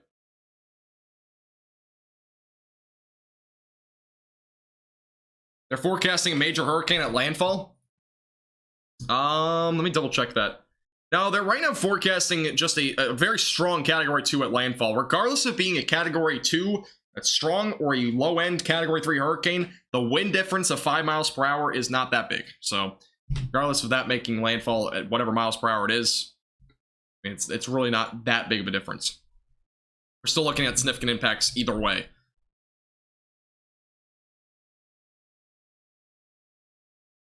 See the eye clearly on the radar? Yeah, we do have an eye beginning to develop here. You can see it. Actually, let me go over to the... Let's go and take off this. This is a look at the more high-def look at it. And yeah, here's your eye. It's right here. You can start to see a little eye trying to develop there. Coming a bit more defined now as it moves off to the north. It's rapidly strengthening though right now. Rapidly intensifying. It has been for the last 24 hours. Last night, it was at 45 miles per hour. It went up to 60, and now it's up to 105, and it's probably going to continue to develop now.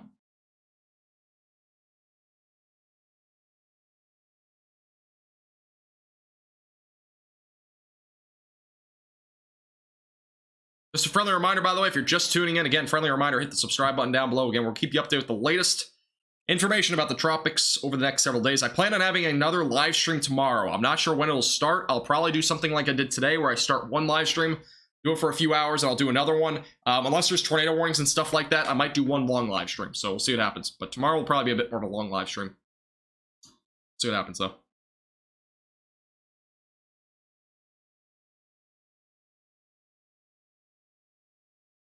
All right, back over to the chat. It's currently forecasted to make landfall in western Florida, which again, it could go north, but as of right now, it's currently forecasted to make landfall sometime Thursday. Current thinking as of right now. My cap is on.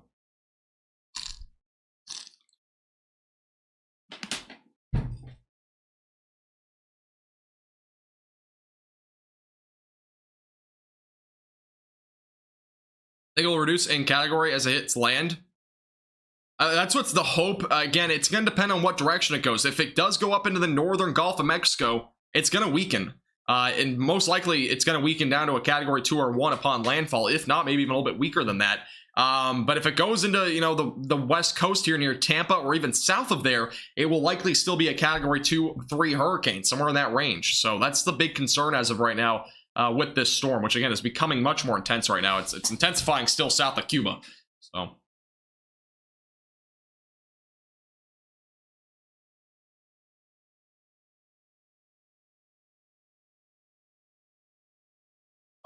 Adventures, that area will probably see upwards, assuming that's Tampa County, that's Tampa area, right? But that area, the peak wind speed, if it is in Tampa, would be probably around 120 to 130 miles per hour at the peak. That would be in terms of wind gusts, most likely. Wind gusts could get up to 120, 130. If you're in like the Florida, or if you're in the Tampa area.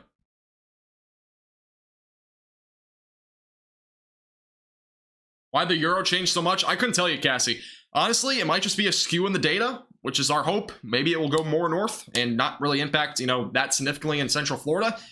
But you never know. It very well possibly could go a little bit further off to the east like it showed there.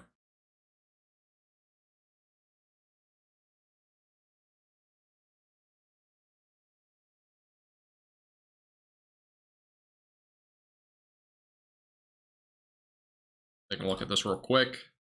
All right, cool. Your opinion on... I'm not sure where that is. Let me figure out where that is. Is that in Florida?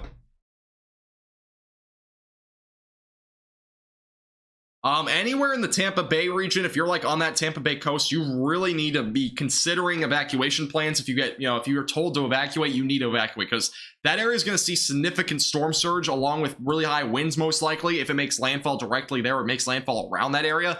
And obviously extreme rainfall is definitely possible too. So do I have the wind models? I do have wind models, yes, but they're typically a little bit underestimating stuff.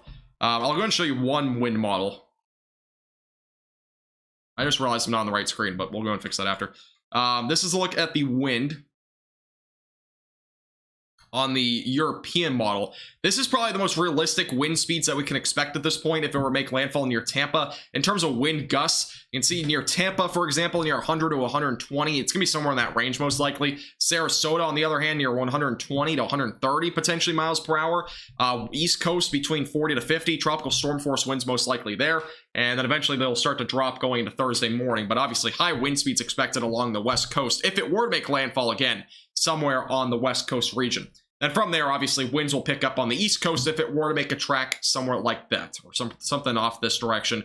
But as of right now, again, it could go anywhere from over here to still up here. It's a pretty large area still of uncertainty that we're looking at. So we'll have to monitor every situation, though, very closely here as this continues to move off to the north and northeast. Again, this is the rainfall totals that were estimated with the most recent European model run. Don't panic over these numbers. It might just be a skew in the data, but it's going to be something to watch closely because we could see a scenario like this if it were to go over Central Florida directly. So that will definitely be something to watch over the long term. What are my thoughts on strengthening a little lower, a little slower? I don't think it'll strengthen. I don't know what you mean by strengthen slower. You mean like having it strengthen, let's just say from right now, for example, it's 105 mile per hour winds. Are you talking about like it all of a sudden goes to like only 110 over the next 24 hours? Is that what you're saying? I'm kind of confused in your question.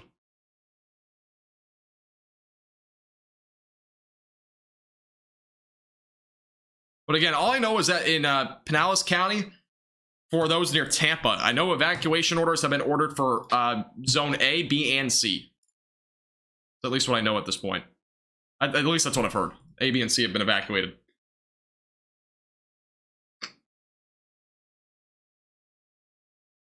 By the way, just an update. Again, make sure to hit the subscribe button down below. We just had our most recent advisory from the National Hurricane Center 18 minutes ago. Again, no major changes. The only change is that now it's tracked to currently go into Tampa. That's the most recent update, at least on where the center of this is at this point. Again, the whole cone of uncertainty, though, is where this eye could realistically go still. So it could go from the Big Bend back through about Cape Coral.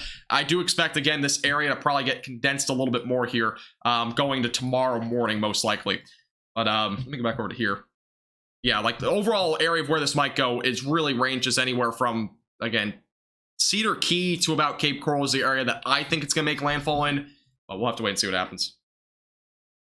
But it's definitely beginning to develop a little eye over south of Cuba right now. Getting to strengthen as well. Again, strengthening a little bit slowly, but it's going to start strengthening here pretty soon. Likely to become a Category 3 hurricane overnight tonight is what the expectation is. And again, it's going to be moving over to Cuba over the next couple of hours. And it's going to start deteriorating. Conditions are going to continue there. Storm surge, high winds. Those are the big threats right now in Cuba as of right now. I'm back over to here real quick. Let's go back over to this graphic. And just a couple of little updates that we had tonight. So again, this is the storm surge forecast as of right now. This is updated. It has not changed a whole lot from earlier, but you can again see the highest rainfall totals are currently going to be highest storm surge forecast is near Tampa Bay, but between 5 to 10 feet of storm surge is possible there. Elsewhere, again, we have 3 to 5 feet, anywhere from about East Cape Sable back through Suwannee River. So it's a large area of storm surge that we could see up and down the west coast of Florida. We also on the east coast have a small area of 2 to 4 feet right now from Flagler Volusia County line back through about Brunswick, Georgia. Again, that's our most recent update on the storm surge for this region. I have another graphic here. So rainfall also has not been updated. It's still the same as before. I'm not sure when this actually updates. It might be just like a daily update thing. By the way, for those that are wondering, is this starting to begin to make an eye, like a little eye to the storm? It is. It's trying. There's a lot of convection with this system. Again, south of Cuba as of right now, we have a lot of convection. Obviously, a lot of storm activity moving towards Cuba as of right now. Extreme winds are expected, and also the storm surge threat is definitely there across Cuba. And this is the spaghetti models. I've showed this a few times, but again, a lot of computer models are beginning to shift further east and south towards the basically west coast of Florida, around Cedar Key back through about Cape Coral is the area that the most recent computer model runs have. But again, things might change, might go a bit further west and north. We'll have to wait and see though. Over the next, again, few more model runs, so we'll have to wait and see what happens.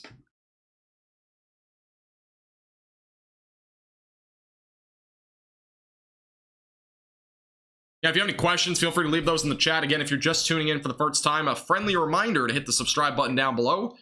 We are only one subscriber from 19,400. So if you haven't hit the subscribe button, I would really appreciate it.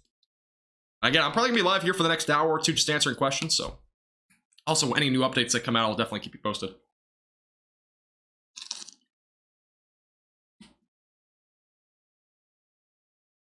Ian is currently a Category 2 hurricane, sustained winds of 105 miles per hour. And this is interesting. This is I feel like a bit of an overestimate. Does anybody know of a NATO cast? Anybody ever heard of NATO cast on Twitter or website? Kind of an interesting thing here. I think NATO cast is kind of going crazy. It's kind of like the Storm Prediction Center, but I don't typically follow it because I don't think it's nearly as accurate. And this is not accurate, but it shows a 30% probability near Miami of a tornado tomorrow. That sounds really high. Just kind of want to show it real quick. That is kind of absurd. That's why I don't follow NATOcast. It's kind of like a substitute for the Storm Prediction Center sometimes with tornado probabilities, but the times I've found it accurate in comparison to not accurate, I found it more accurate than not. So I might just be a well overestimate, but see, it's kind of crazy. Hey Shelly, how you doing? Welcome back. How's your day going? Thanks, Rainbow. I appreciate it. Yeah, extreme flooding, honestly, is the biggest concern right now to almost all of Florida. From, again, the south coast all the way back up to Jacksonville. Really anywhere in the peninsula of Florida has a decent chance for maybe some flash flooding concerns. So all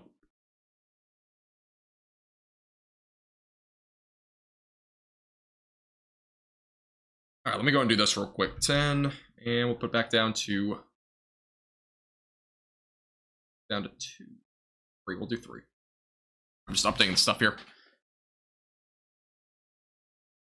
No problem, Talish. Appreciate you tuning in. You explain why Southeast Florida has 0 warnings. Yeah, so right now, the main reason why there's no watches or warnings right now for Southeast Florida, that would include West Palm Beach through Miami, is mainly due to the fact that, they're not forecasting tropical storm or even hurricane conditions in the next 48 hours. So that's why they're not, putting that area in a watch or warning. Because obviously a tropical storm watch is something to kind of keep in mind. A tropical storm watch is basically a watch that is issued basically for tropical storm conditions are possible in 48 hours or less. That's why a tropical storm watch is issued. So basically what the National Weather Service or National Hurricane Center is saying is that they don't think tropical storm conditions will happen there in the next 48 hours. But there's a possibility. It's pretty low, it seems like right now. Possibility of a tornado tomorrow. It's currently a 5% chance within a 25-mile radius. Let me go and pull it up on here. This is tomorrow's outlook. Let's go and turn this off. This is tomorrow's outlook for severe weather. So there's a slight risk of severe weather from Tampa back through southwest Florida, so Cape Coral, Sarasota, all included. Orlando, Port St. Lucie, West Palm Beach, and Miami are included in a marginal threat. That is for the potential for currently an isolated tornado threat, maybe a few tornadoes as well across those areas. So then going into Wednesday, it's a little bit higher as we go to the north. A slight risk of severe weather exists from about Gainesville, just south of there. So I think near Ocala, through Orlando, Tampa, Sarasota, Cape Coral, and Port St. Lucie, all included, and a slight risk of severe weather. And again, that's for the tornado potential. So we have about a 5% chance within a 25-mile radius, basically meaning a few tornadoes are going to be possible across this region heading into both Tuesday, Wednesday, and Thursday. Thursday's outlook is not out yet, but Thursday will be another day to watch for closely. And then also, taking a look at the flash flooding potential, going into Wednesday, there is going to be a moderate threat for flash flooding from Jacksonville back through Sarasota. Again, the potential for flash flooding exists all across Florida over the next several days, but our highest rainfall totals as of right now are forecasted to be between Jacksonville through Sarasota and back through Daytona Beach and whatnot. So that's the area as of right now that we're looking for that potential. Flash flooding. Again, flash flooding is a big concern across a lot of Florida, really the peninsula specifically as of right now, due to the fact that we'll probably see much more hefty impacts to more people with that. And storm surge is also a big threat along the coastlines.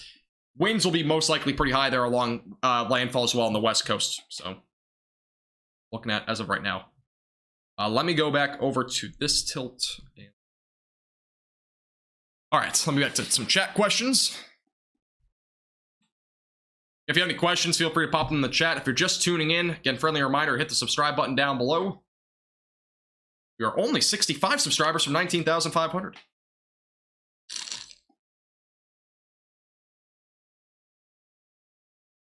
Use Waze. Yeah, Waze is pretty good for directions. Give you an idea of where you can go and whatnot. Hey, stay safe, KD. Stay safe. I think that area shouldn't see too much rain. It seems like the rain is going to be a little bit lesser down that direction near Port St. Lucie, but at least from what we've seen, it seems like the most rainfall that we'll probably see out of the system is probably going to stay up in, basically in this region, seems like the most likelihood, almost regardless of the scenario that we see. So rainfall totals seem to be higher up in central Florida, so like Tampa to Jacksonville, kind of that range. Seems to be the highest potential right now for at least some flooding rains, so. It is currently a Category 2 hurricane, sustained winds at 105 miles per hour. The latest update from the National Hurricane Center basically says that we're probably going to see it become a major hurricane overnight tonight. So whether that's at the 2 a.m. advisory or the 5 a.m. advisory, it will likely become a Category 3 hurricane overnight tonight.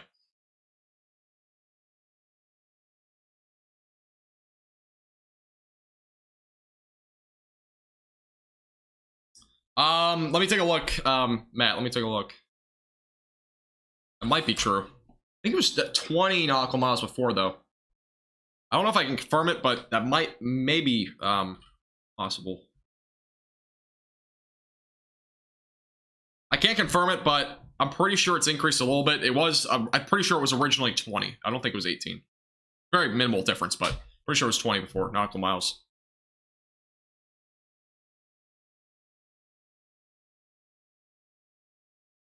Why is this so addictive? I don't know.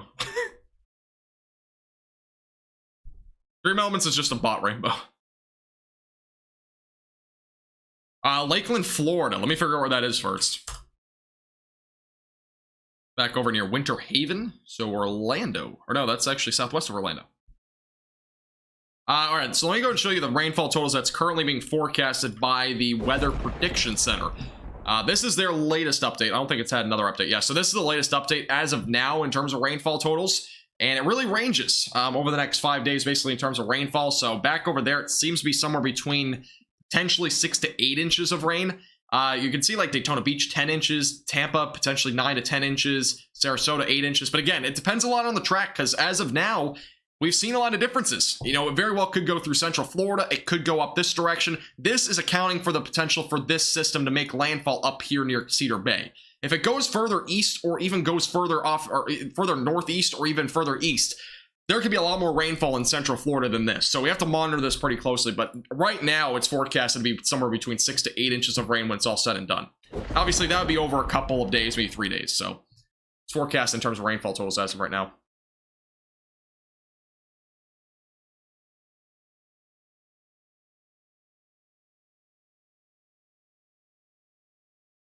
Jeff, what's Northport? I'm not sure where Northport is. Storm surge maps. Yeah, sure. I'll go and pull that up again. This is a look at the storm surge map. I won't explain it again because I've already explained it a few times, but I'll show it there for a few seconds. Biggest area again for storm surge is Tampa Bay. I've kind of mentioned it a few times. Yes, the University of Florida has officially canceled classes. Daytona State College is the most recent one, so. Thank you, Gene. Thank you. Texas is a crapshoot. Texas has been dry recently. There's been nothing there. Also, Volusia County schools are all canceled. That's the most recent update there as well. All county schools there are canceled. In terms of at least public schools. That does not include colleges, I think.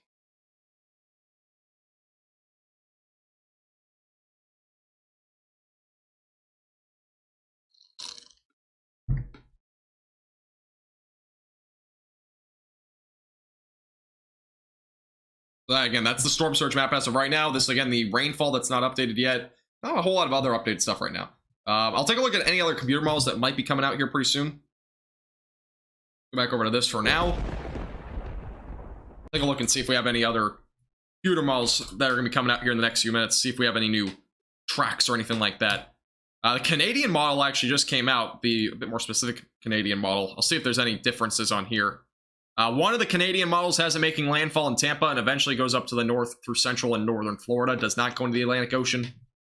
Canadian model, though, I don't typically use either for tropics. Another update there. If you have any other stuff coming in here. Let's see. Forecast models.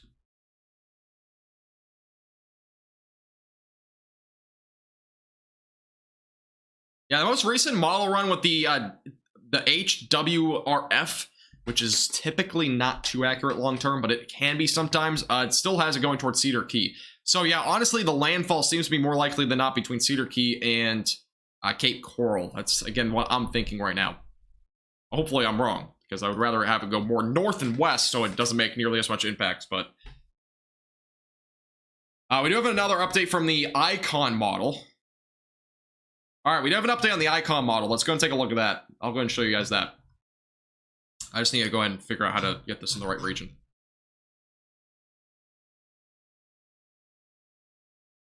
Yeah, I'll go ahead and show you guys the update on the Icon model. All right, here's the Icon model. I'm going to go ahead and put this in a different screen so I don't have to show everything here. But this is a look at the latest model run on the Icon model. So you can see eventually it makes landfall somewhere just south of Tampa. And eventually makes landfall. It's very similar to the European model as of right now. And eventually goes out into the Atlantic Ocean, which is, again, a pretty much worst case scenario sort of situation right now with the Icon model. So that's what we're looking at as of right now with this system. It's the latest model run on this one. Not huge changes from the last one that we saw in the Icon model, but some small differences. Definitely notable differences, to say the least.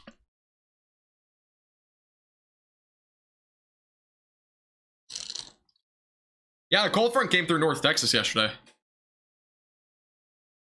Spaghetti sounds really good. Spaghetti does sound good right now, doesn't it? Alfredo sounds really good.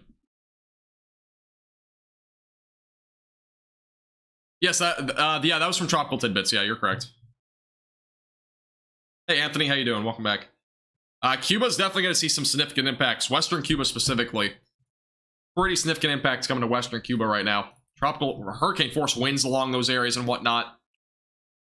Lots of thunderstorms and whatnot. I mean, really significant impacts. I don't think extreme flooding will be a huge issue there. There might be some flooding, but it's moving pretty quickly over Cuba.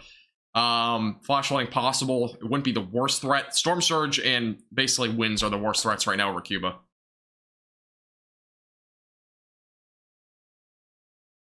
Garlic bread is one of the best things invented. Stay safe, Florida. Stay safe.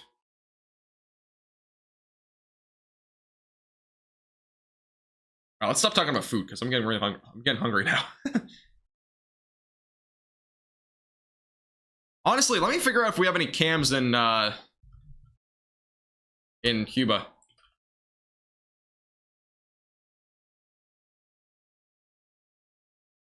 Let's see if we have any live cams. I'm not sure if we do. If I at least can show. I know there's a lot of live cams out of Cuba, but I don't know if I have any that I can actually show. Some of them have certain things. Yes, it's current. The millibars have dropped down to 9062, so the overall pressure of this has definitely dropped a little bit.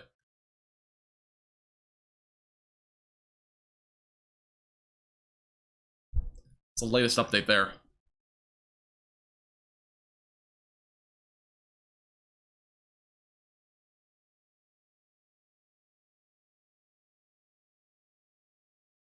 This is the current infrared imagery. Yes, you're correct, bro. Yeah, this is the current infrared imagery right now. Yeah, if you're just tuning in, make sure to hit the subscribe button if you've not already. And again, if you're just tuning in, make sure to ask questions if you have any. Again, this is a pretty interactive stream, so if you have any questions, feel free to post those in the chat. I'm trying to get to as many as I can. Bring this live stream. All right. Are you going to do an update at 5? No, I will not be up at 5 a.m. I may... No, I don't know. We'll see. I might do a little brief update tomorrow morning at like 11, maybe. Maybe a little update at like 10 or 11 a.m. We'll see. I'm up. But otherwise, I'll do another update sometime in the afternoon or evening. I might be live for a while tomorrow evening. There will be a potential for a few tornadoes tomorrow. Along with that, this will be getting closer to Florida, so a lengthy live stream is going to be possible tomorrow as well. The only differences, Kat, from the 11 p.m. update really were just that the track has shifted slightly further east at this point. Not by a big amount, but it has shifted a bit more east. Other than that, nothing significant in terms of changes on the 11 p.m. advisory. Yes, I do, Ro.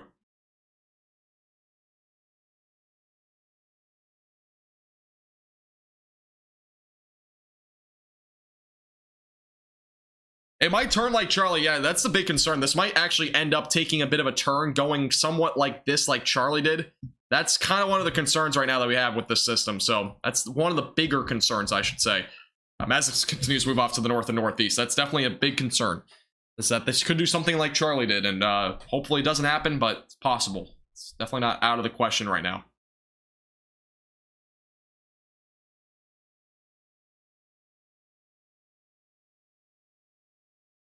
Flooding is going to be possible in Orlando. Yeah, flooding's possible across all of Florida, really. I mean, really anywhere in Florida has the potential for flooding. Orlando is kind of in a bit of a different stage, though. I mean, if you're talking about, like, for example, I mean, from what we've seen on the rainfall totals, let me go and see if I can pull them up again. Let me go make off to this screen.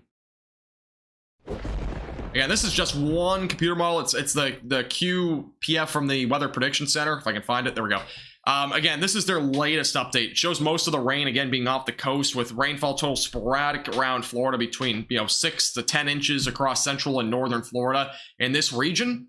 Other than that, Port St. Lucie, you can see like 5 inches, West Palm Beach, 6 inches. So really everywhere in Florida, for the most part, is forecasted to get somewhere at least between 4 to 10 inches, with isolated amounts higher than that. But it depends a lot on the track, because you can clearly see, let me go over to the NAM model. Or excuse me, the European model. European model, on the most recent run, had it going right through the central portions of Florida. So if it took a track across Florida like this, it would bring a lot more rainfall to central Florida, between 10 to 20 inches of rain potentially to some areas. So there's a lot of differences. Depending on where this tracks, it could really play a big part in terms of how much rain we'll see in certain areas. Then the GFS model, on the other hand, it shows a different story, where we see all the rain for the most part off the coast, with rain in Florida between 4 to 8 inches of rain, with some isolated amounts up to 12 to 16 along the coast there. So there's a lot of uncertainty still in the rainfall totals as well. Again, as this passes over Cuba, we'll have a much better idea of what we can expect in Florida as it gets closer. But for right now, that's really what we know. There's a lot of variation still with the rainfall totals and whatnot across Florida. But it gives you a reasonable estimate. A lot of areas we'll see at least between 4 to 8 inches, maybe even more than that across Florida. Yeah, I saw I saw the new NATO cast graphic today. I do not think we're going to see a 30% probability tomorrow of tornadoes, but there might be an upgrade to 10%. But yeah, we'll see, Joshua. I'm not sure. All I know is that the Pinellas County area for Tampa, evacuation order A, B, and C has been issued. That's all I know, though. The latest update.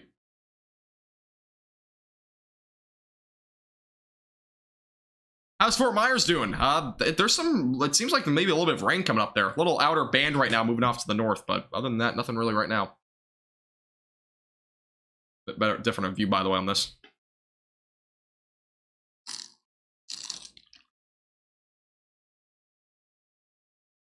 Yeah, if you spam your question, by the way, you're not going to get an answer. Just ask it once, and if I get to it, I'll get to it. So just for an FYI. But you can always ask like 2 minutes later if I don't actually say it. But saying it every 10 seconds, I'm not going to answer. I don't answer spam.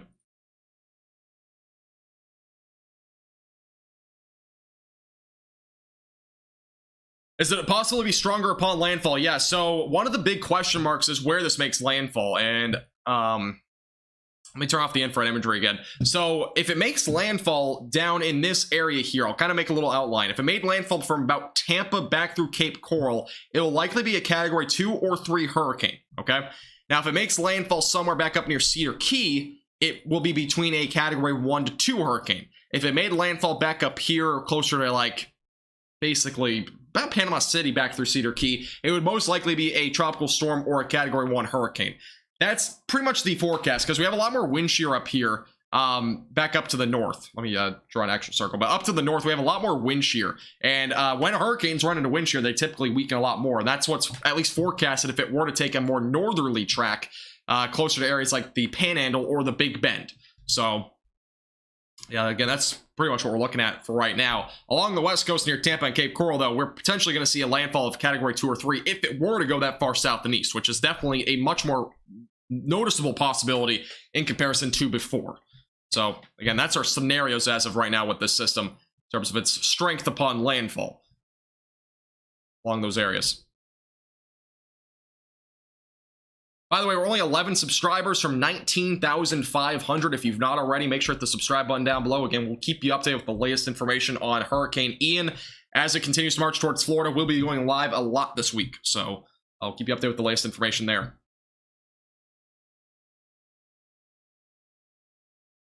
Yeah, it's developing into a pretty decent hurricane right now. It's most likely going to become a major hurricane tonight at some point. Where's Reed Timmer? I think he's in Florida now, isn't he? I think he'll be doing some chasing here pretty soon.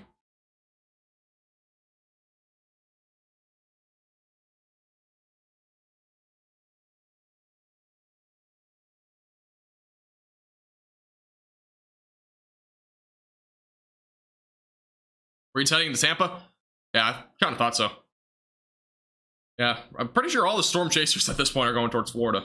There's not a whole lot else in the United States right now. I mean, when you think about it, the only system that we have right now is basically Ian. There's not a whole lot else. I mean, long term, and I'm typically, we typically, at least nationwide, again, I started nationwide forecasting back in June of this year, so it hasn't been too long, but back in the day, which is a few months ago, we were doing a lot more severe weather related stuff. There just hasn't been a whole lot in terms of severe weather this month, which is typical. But obviously the hurricane's going to bring severe weather to Florida.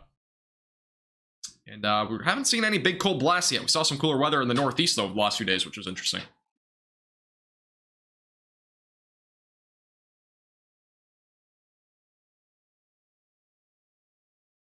What do you think the most likely of the hurricanes is going to be in what category? Most likely scenario, as I've said a lot, is going to be from between Cedar Key to Cape Coral is my basically the most likelihood of this making landfall somewhere in that area. So that's my thinking at this point. And again, if it were to make landfall anywhere in there, it could be from a category 1 to a category 3 hurricane.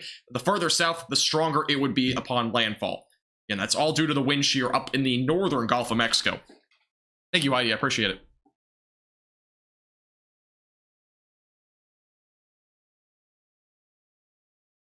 Kyle, I think there will be, but I'm not 100% sure on that.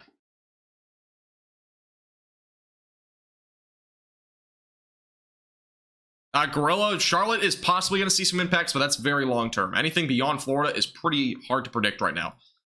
Basically, Florida and Georgia is like the furthest we can get right now in terms of the potential track.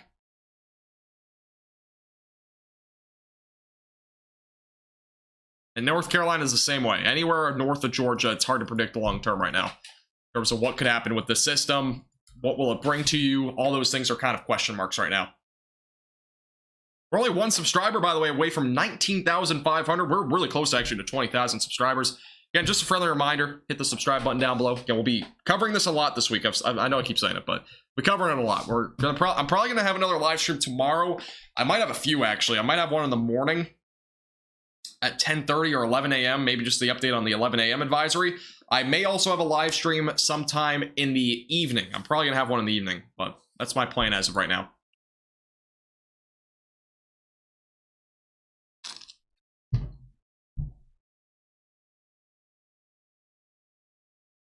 Miami will not see that many impacts. The only impacts I would expect there is just heavy rainfall, low tornado potential around that region. Other than that, there's not really a whole lot forecasted for that area right now. How many subs? Oh, I don't have the number on here. I'm currently at 19,000. I'll check again. I used to have the number on the screen. 19,527. Wow, that went quick. I used to have the number on there, but I don't have it there anymore.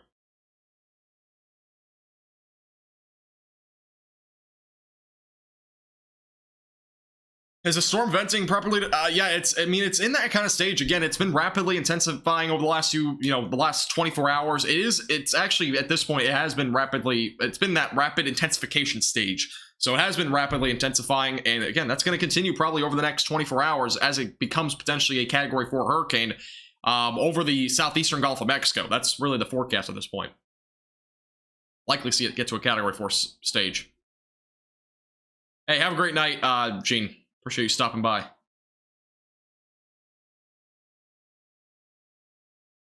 All right, real quick, I'm going to take a quick break. I'll be back literally in 30 seconds, so stay tuned. I'll be right back. I just got to take a quick break. While I take a quick 30 to 45 second break, I'd like to remind you to hit that like button down below. It really helps our page out a lot. Also, if you have not already, make sure to hit that red subscribe button down below. It'll give you our latest forecasts and live streams here on our YouTube channel. Also, make sure to hit that little bell icon to the right and click all so you get notified on when those live streams and videos come out. And if you'd like to support our page above and beyond, click the first link in the description. It'll redirect you to a membership page. For as little as $2.99 per month, you can become a member on our YouTube channel, which includes exclusive forecasts, and as well as a chat badge in both the live streams and comment section, and some emojis to go along with it, which you can use in live streams and as well as in our comment section. I'll also give you a shout out here on stream. We'll be back in about 15 to 20 seconds. All right, I'm back. That was a really quick break. That's actually my quickest break I've ever done. Oops, that's the wrong screen. All right. If you have any questions, again, feel free to pop those in the chat. Do I still go to Disney World? I don't know. It's kind of up to you. I feel like Disney World might close, but we'll see. I'm not 100% sure. Disney World is any of the theme parks at this point. Who knows? Kind of have their own protocol. I don't know how they go about closing and whatnot. I'm not sure if they have a certain threshold for it, but... Middle Georgia, it's too early to tell right now. I might do some more YouTube posts, we'll see. Are you talking about YouTube posts or YouTube stories? Because there's a couple of differences there. Yeah, it's not going to become a Category 5 hurricane. It's almost 100% not going to happen.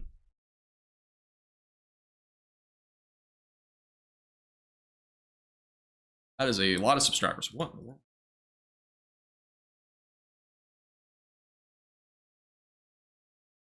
You think Flex Seal is going to help this? I don't think so.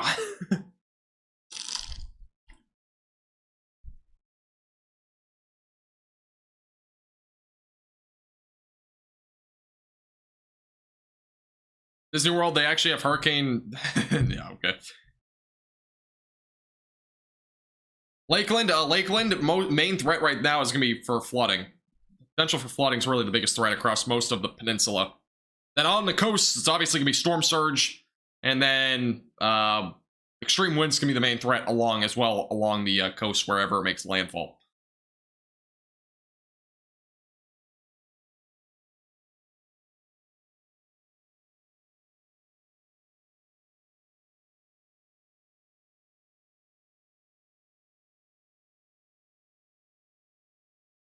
Her tornado risk is higher. Yeah, a lot of people are I mean, if you guys have looked at Twitter and you're, following NATOcast, they have a 30% probability of a tornado potential near Miami tomorrow. Don't trust that. Again, it's not always accurate. They can very well be overestimating that by a long shot. That is very, very high, to say the least. That is not realistic, by the way. The setup is not favorable to that extent for tornadoes. There may be a potential, though, for a few tornadoes tomorrow, but it's not going to be that significant. That's big, I would say, cap. Yeah, that potential is way over the board, though. Right now, it's a slight risk, which is a 5% probability within a 25-mile radius, which is much more reasonable. Hey, Jackson, have a great night. Appreciate you stopping by. But again, have a plan in place. Just a friendly reminder, if you are in Florida and you're in that slight risk tomorrow, which is again going to be this region, I'll go and show it on screen here. It's going to take off the infrared imagery. Again, if you are in this region tomorrow, that's from Tampa back through about Cape Coral into southwestern Florida, that's west of Miami. There's a slight risk for severe weather. That is for a few tornadoes. Outside of there, from about Deltona back through Miami and Tampa, there is also a marginal threat of severe weather. That is for a couple of tornadoes. So we have a chance for a few tornadoes in this region tomorrow. Again, that's central and southern Florida, basically from Interstate 4 and southwards, and a little area up here just north of Tampa that's included in a little marginal threat. But definitely make sure you have a plan in place. Have a way, have a way to seek shelter. Have that plan already made before this ends up, before there might be a tornado warning in your location. Because you don't want to be frantically panicking last second if you're under a tornado warning, trying to figure out where you should shelter. Have that plan in place well before there's any warnings, if you do, or if you're under any tomorrow. And that's also for Wednesday and Thursday too. That threat will shift further north over the next several days. So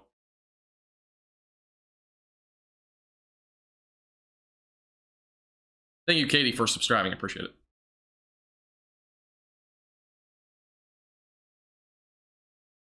Caitlin, I'll know tomorrow.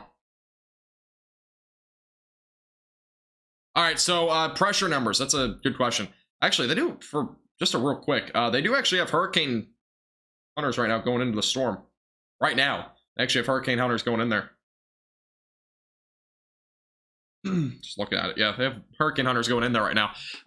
But pressure is an interesting question. So basically, when we're talking about pressure, let's just say 1,013 millibars. I'm pretty sure that's the constant pressure.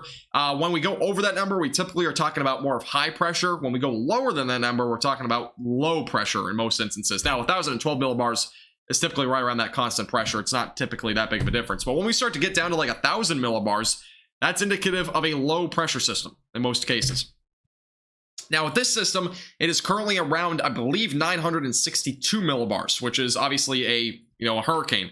And millibars have a lot to do with the wind speeds as well. There's a whole calculation table for certain latitudes and stuff like that with these sort of things. But right now, it's at 962 millibars. So the lower pressure that we go, we're basically talking about a lot more storm activity, a lot more rain overall. And obviously, like a hurricane like this, we're talking about a pretty strong hurricane. So, but when we go higher, we've seen, high pressures, 1,030, 1,040 millibars. That's typically with our Bermuda highs that actually typically control a lot of these tropical storms and hurricanes. So just a little explanation on millibars and pressure and all that sort of thing.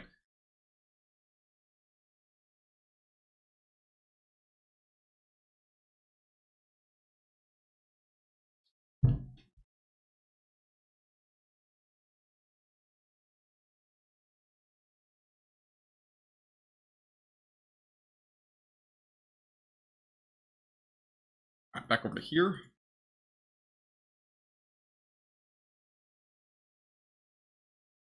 So thunderstorm south of Marathon, Florida. Yeah, let me check it out. Let me get my phone.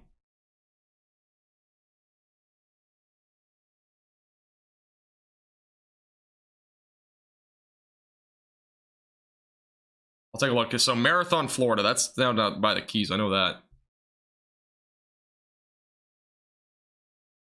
Yeah, there's a possibility. I mean, any of these storms will have the potential for maybe an isolated, like a water spout or an isolated tornado threat to the Florida Keys tonight. But that looks to be weakening a little bit from the latest scan that I just looked at. So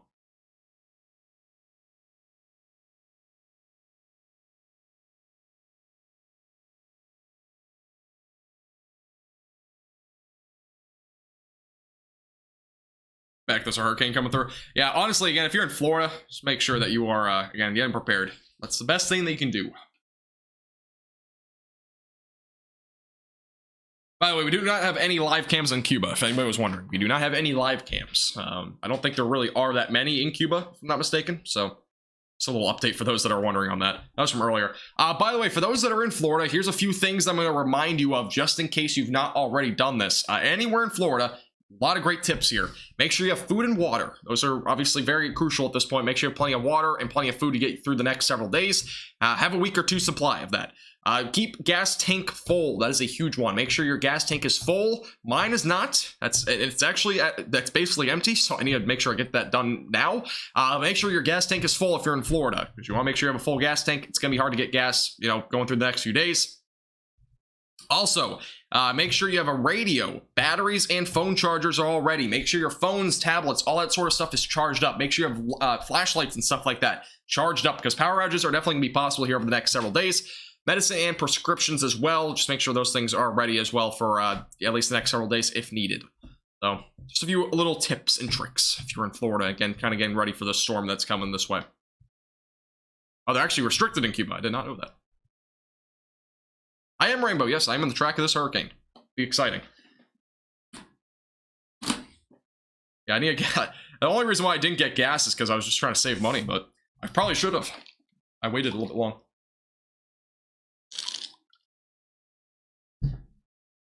Yeah, I need to get gas because, again, I'm in Florida. I'm kind of bracing the storm, so we'll see what happens. I have an evacuation plan, though. I just need to make sure I get gas.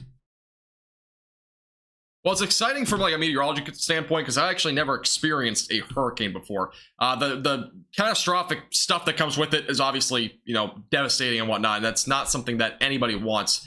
And honestly, I feel like, the one thing to note here is that, the hope is that this goes more to the north and northwest because there's a lot more shear up there. This will weaken.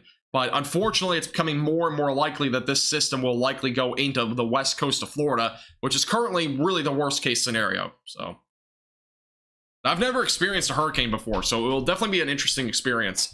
Yeah, we'll see what happens.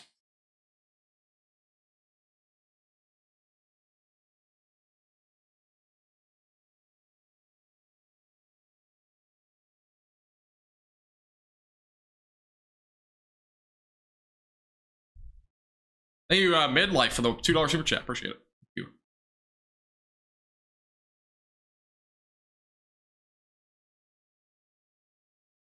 Don't forget your pets. Make sure you have enough food and water. Sandra made a great point. If you have pets, this is a big thing, and I feel like people do forget about this, because water obviously could become potentially like, you might be under boiled water or whatever. So make sure you have enough water for not just yourself, but as well as your pets. That's a big thing. A lot of people don't do that. Make sure you have that, prepared, because that's one of those things that you need to make sure you're prepared for. I mean, that's one thing that some people don't think about sometimes, so.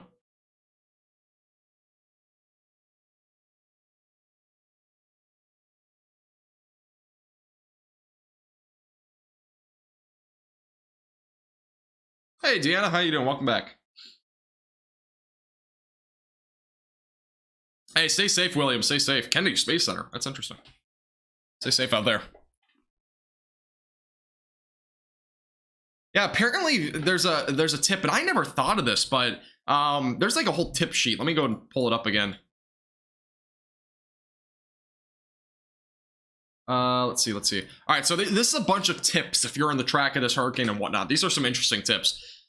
So a few of them: charge any device that provides light. That's obviously, pretty standard at this point, but charge external battery, backups, glow sticks, those sort of things that at least give you some sort of temporary light.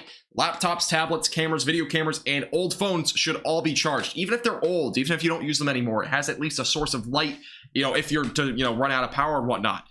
Wash all trash cans, big and small, and fill them with flushing water for toilets. This is an interesting one that I never thought of. But yeah, if, toilets don't work and that sort of thing, might not be a bad idea to do. Also, fill every tub and sink with water. Cover sinks with plastic wrap to keep them from collecting dust.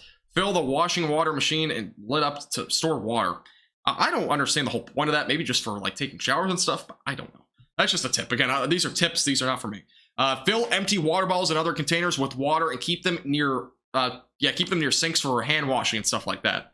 That's also another thing. And also make sure your waters that are empty are filled, because obviously you need water, and filtered water especially. Fill empty food containers with water and store them in a freezer to keep food cold longer, and serve them as backup water supply. I'll read a couple of other ones. Let's see. Avoid salty foods, by the way, if you want to stay hydrated. At least consume less water. Toss out any expiring food. It's kind of one of those things that's kind of just more obvious than not. Bring in yard decorations. If you have put up your Halloween decorations, bring them inside, because there's a lot of people that have already done that. You want to make sure you bring those inside. You do not want those blown away. You do not want your big 20-foot blow up whatever to fly away from the wind. So make sure you bring that stuff inside, deflating it, that sort of thing. Potted plants, grills, outdoor furniture, anything that can get picked up by winds, literally anything, bring that stuff inside. Keep it inside. It's a big thing. Do it right now, by the way. You know, feel free to click off the stream and do that right now, because that's some big stuff that you want to do. Also, store water-filled sanitized trash cans near each toilet for flushing. I don't understand some of these. Stock up on pet food and supplies and fill up water bowls. Do that. That is, again, something I mentioned already. And drop your AC in advance and lower temperatures in your fridge. That will help keep stuff cooler for longer, depending on how long the power outages might last. So, just some updates. And solar lights. Yeah, solar lights are a good thing as well. If you have solar lights, that's a big thing. Matt, it's possible, but again, don't get too crazy about those numbers. Those are really exaggerated. Depends on how slow it gets.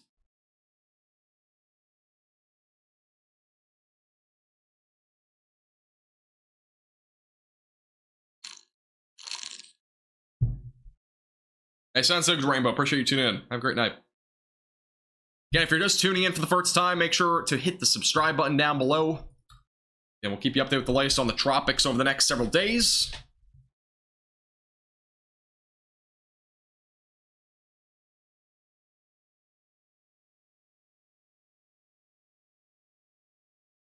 Sounds good, Rainbow. Appreciate you tuning in.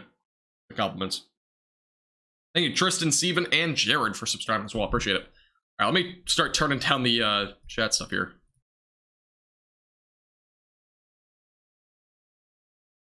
Yeah.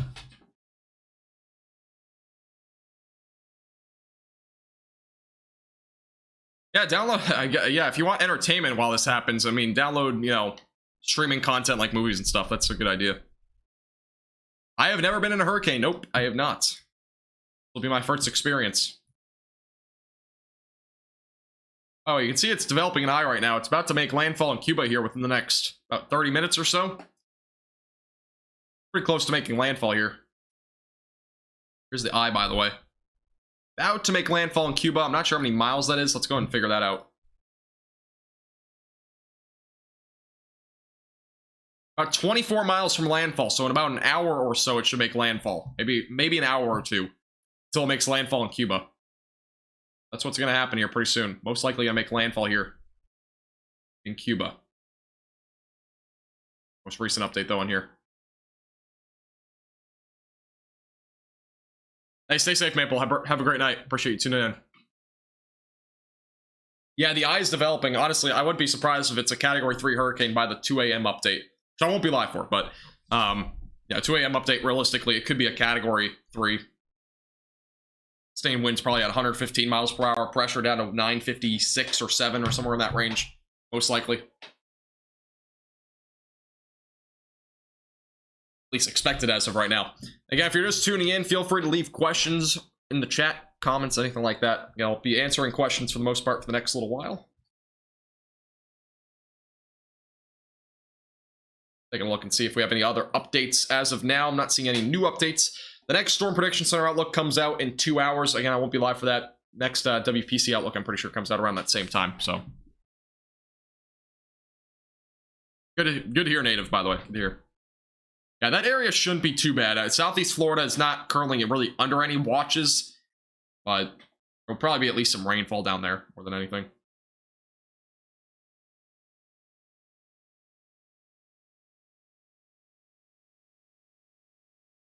North Carolina right now, no impact. Again, there's no long-term impacts right now because it depends on what happens here over the next several days. So again, I cannot give you any sort of impacts for North Carolina right now. That's pretty long-term.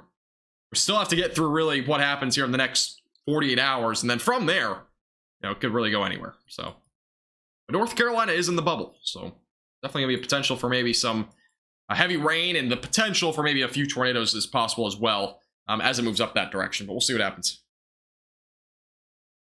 Recon just found 98 knots, did they? Take a look.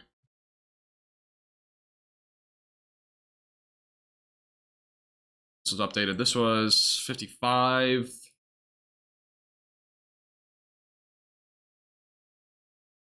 I see here. They've found about, looks like 96.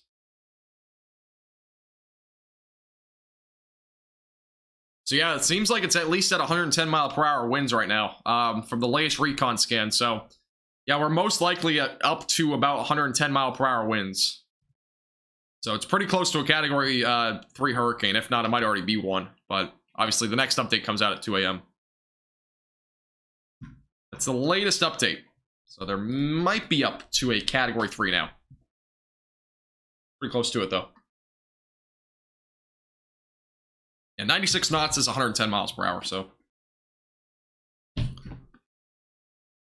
Yes, Faith. I appreciate it. Yeah, Faith, basically the cold front that is up to the north, the Canadian cold front, is going to move down to the south and east. That is going to slow down the system, so. I already explained high and low pressure like 10 to 15 minutes ago, so. If you want more an in-depth explanation, I might do a little video on it at some point, like a little tutorial video, but for right now, I already kind of explained it. The higher the pressure is, typically the drier air mass that we're talking about and whatnot. The warmer it is, and then obviously cooler air mass comes with, as well as more rain, typically comes with a more low pressure situation. Cold front, low pressure system, that sort of thing.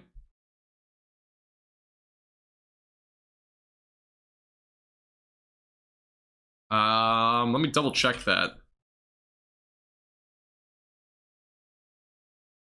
Now, for right now, East Florida is not under any warnings. Anywhere along that East Coast is currently under just tropical storm watches in the latest outlook.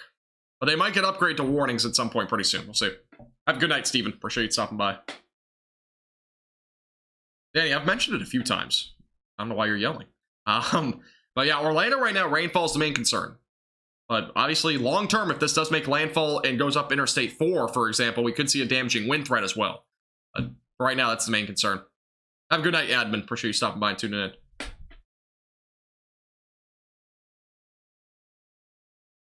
Current millibar, I think, is 962. Double check on that.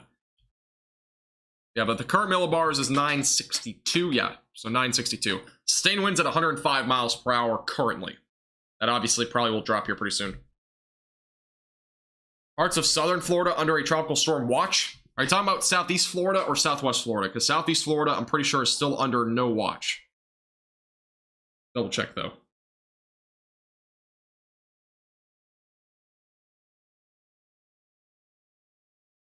No, there's no tropical storm watch for southeast Florida. That's for Miami and West Palm Beach. Those areas are still not under a watch. Yeah, so that's the latest update there.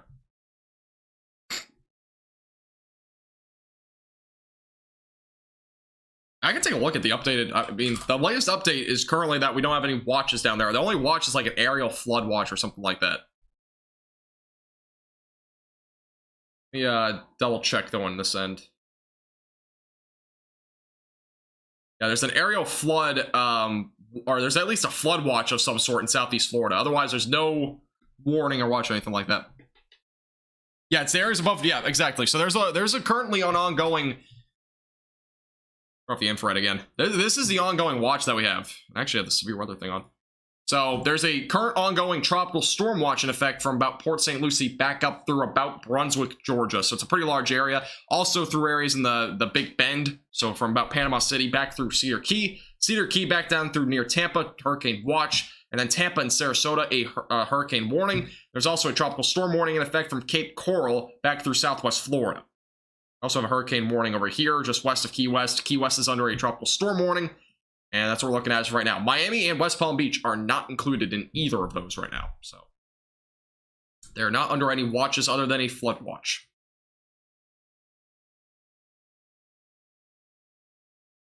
Still have a recon scan going over right now, by the way. Winds are near 94 where they're at right now, so latest update there.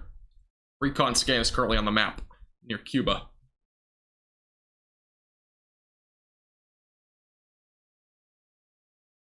It's mainly because they don't think tropical storm conditions are going to happen in the next 48 hours in southeast Florida. So Miami and West Palm Beach. There could be, but for right now, they're not forecasting it.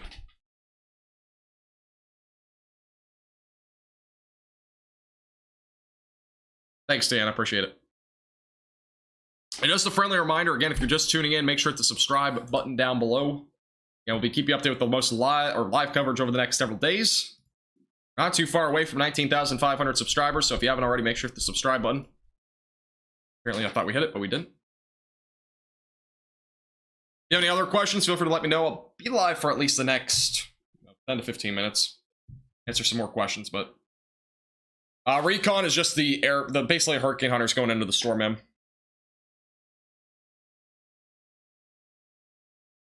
Yeah, the recon scan actually happens on the map. They're still doing it.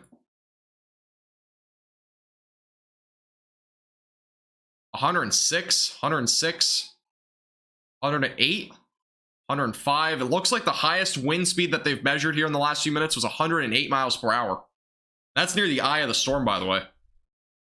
So, okay, so just for those that are wondering what I'm looking at here, all the purple dots, that's actually the recon right now. The hurricane hunters basically kind of in the storm right now. The highest wind speed that they're measuring is right there about 106. 108, I mean. It's pretty close to at least a strong category 2 right now. That's our latest update. But surface wind is a little bit lower. Surface wind is near 100, it says right now. They're going to keep investigating, obviously, near the eye there, near Cuba. Little update there. There's an eye developing. Yep, there's an eye developing. I will not, no, I'm not going to be up that late. I'm probably going to do another little live stream, maybe tomorrow morning. If not, I'll have another one in the evening tomorrow.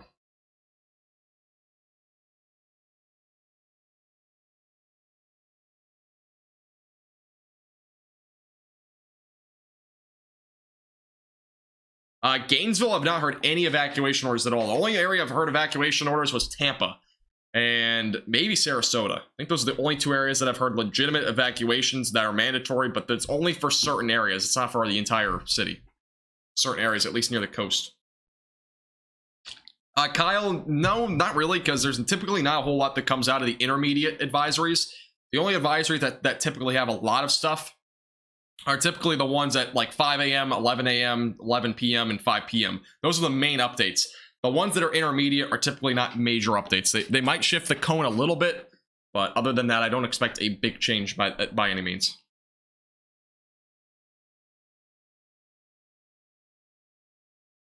Yes, Adam, there's still a legitimate chance that it does stall in the Gulf of Mexico. It could stall really anywhere, so...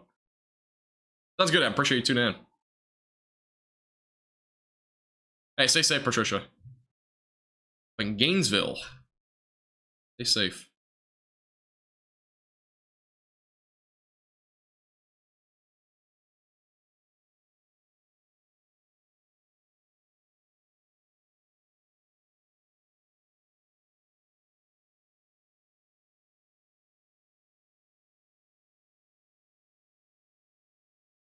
Thanks, Rock. Appreciate it. Yeah, stay safe. It's gonna be an interesting this hurricane to kind of watch over the next the next 24 hours, because really after it makes landfall in Cuba, I mean, from there, I feel like the track is going to be almost a given. I feel like a lot more things will be known by then. I feel like we're going to really have a pretty narrow track at that point, at least a cone of uncertainty. I feel, again, the cone of uncertainty right now is so huge right now. I mean, I've said it a lot, but the cone of uncertainty is just massive. So really the area of where it might make landfall, I'm kind of thinking at this point is going to be probably somewhere along the west coast from about Cedar Key back through Cape Coral. And that's the area that I realistically think the best chance of landfall is at this point. Unfortunately, that seems pretty likely. Whether it goes across Florida or it goes up into the central areas of Florida, this is honestly, either way, it's just pretty significant impacts are going to come from this system. So those are the scenarios, though, that seem the most realistic at this point with this hurricane. But again, as it crosses over Cuba and whatnot, we're going to probably learn a bit more, kind of get an idea of where it might track long term, where it'll kind of track over Florida. Those are the big questions that we currently have, but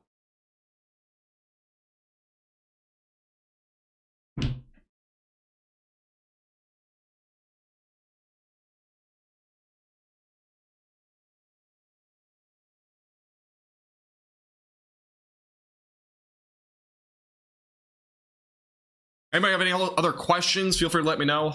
Again, I've kind of already showed the spaghetti models. Actually, I do have a graphic on here that I can show you. Let me get rid of the infrared imagery. Now, this is different computer models than the one that I showed you earlier. This is the other spaghetti models, or whatever you want to call it. Forecast computer models, basically, showing where they bring it. Again, we have a couple that go like way out here. That's pretty much unrealistic at this point. There's one that does a weird turn like that. That's also pretty unrealistic. But you can kind of see, again, the general idea is almost every computer model right now brings it into the coast of Tampa and Cape Coral, somewhere in there. There is still a couple of outliers. We do have a couple that kind of go up into here from just east of Panama City back through Cedar Key. Now, those to me have been more inconsistent, and I just don't see the inconsistency overruling the consistency that we've had with the computer models near Tampa. So that's at least what we're seeing at this point. Now, from there, it's basically a 50-50 split on whether it goes up through Florida in the center portions of Florida, something like this, or if it goes out to sea like this. This is worst case scenario. That is worst case scenario. This is still a scenario that is not good, but it would be better than if it were to go out in the Atlantic Ocean, because if it went in the Atlantic Ocean, it would re-strengthen and make more significant impacts to the Carolinas. So that's kind of at least what we're looking at this point in terms of the computer models. Again, that's just another look at it, but yeah, another way to look at it at this point in terms of the long-term, the longevity of this at this point.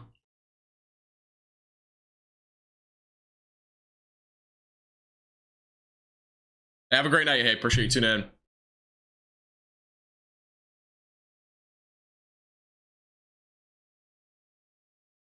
I cannot recommend evacuations. Just go by local orders. Go by what they recommend to you. I'm not going to give, recommendations and whatnot, because I'm just not experienced in that department. I don't want to evacuate. I don't want to say to evacuate when, only time I'll say if you should evacuate is if there's a mandatory evacuation.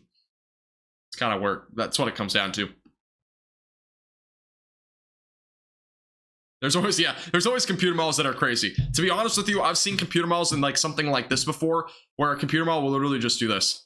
Like something like that when the cone's like going north. I've seen some weird models that have done stuff like that. Those are typically not really well developed for at least tropics and stuff. Like we'll see occasional models do stuff like this or like this, and they're typically not that accurate when we have a cone like that. I mean, they're actually never accurate. So yeah, there are some computer models that are really just all over the place. What's been the most accurate computer model throughout this? I mean, there hasn't been, like, I can't call one accurate. I can call one consistent. The European model has been very consistent at this point. Now, the bigger change today was the European model was originally showing something like this, and now it's showing something like this, which is bad. So, yeah, that's the European model, though, has been most consistent by far. Sure.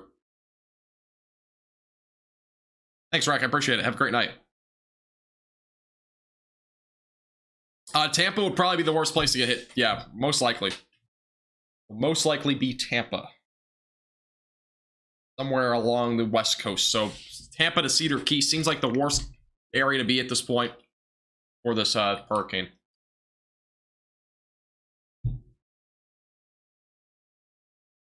Yeah, Lisa, I've not heard of any evacuation orders outside of Tampa and Sarasota. Those are the only two areas that I've actually heard of actual mandatory evacuations.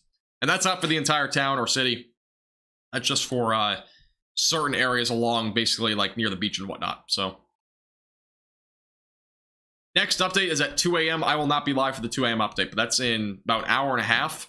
It's typically a pretty small update. I'll watch it on my phone if there's anything crazy. But other than that, next update, the bigger update is at 5 a.m. There'll be another one tomorrow at 11 a.m. There'll be another one at 8 a.m., that sort of thing tomorrow. So, or technically today now, but...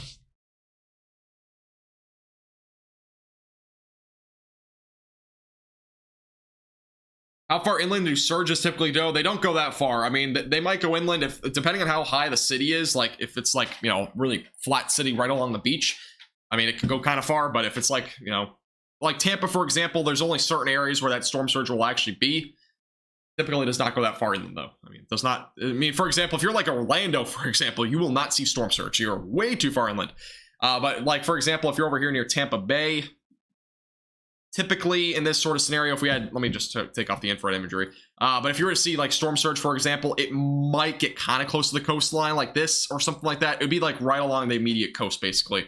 It's typically where it happens. But if you're in Tampa, for example, make sure that you have, you've looked at the evacuation orders, because those give you a pretty good idea actually of what you know, storm surges you could see overall. So all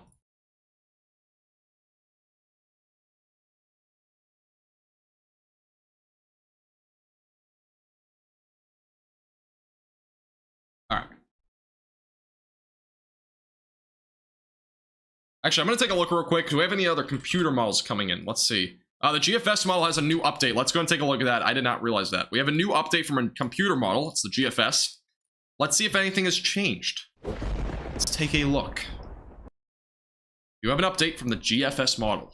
This is a look. I haven't even looked at it yet, so let's see. GFS model shows... Ugh, it doesn't show good news. It's still showing that we're going to Tampa, and GFS model has now shifted east. This is why I'm kind of saying, I've been saying it for the last few hours, but it seems like more and more likely it's going to make landfall somewhere there near Cape Coral or Tampa, somewhere in between there. Maybe as far north as Cedar Key, but it seems unlikely. That's why I'm thinking tomorrow's cone is going to shift more to the east.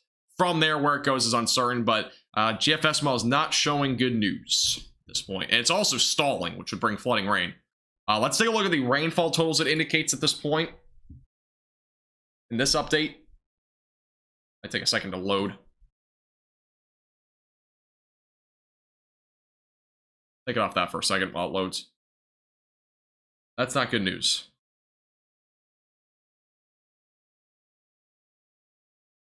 For some reason it's not loading, which I don't know why.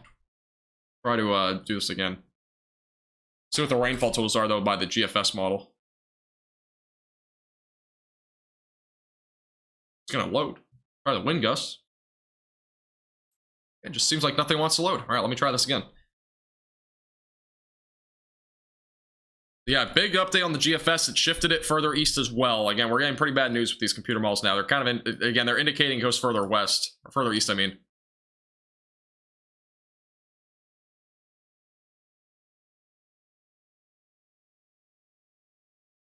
For some reason, it's not loading. I don't know why.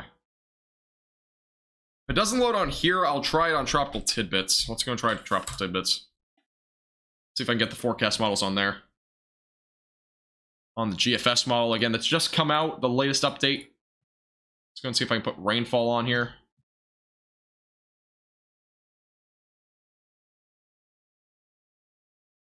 All right, so I can put rainfall on here. Yeah, GFS model is showing more rain now, more inland now. I'm just trying to see if I can get it actually on pivotal weather. Oh, okay, I got it. There we go. All right, let's take a look at this. This is the latest update on the GFS model.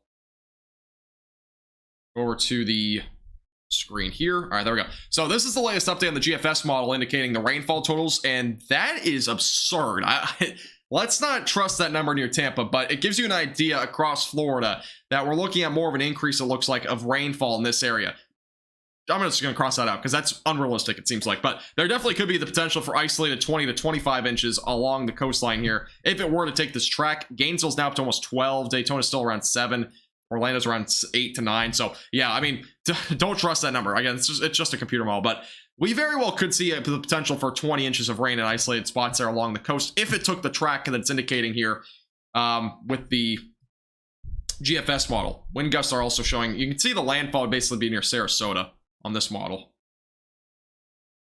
So, yeah, but 35 inches, don't even trust that. I mean, it's possible, but it's just very unrealistic.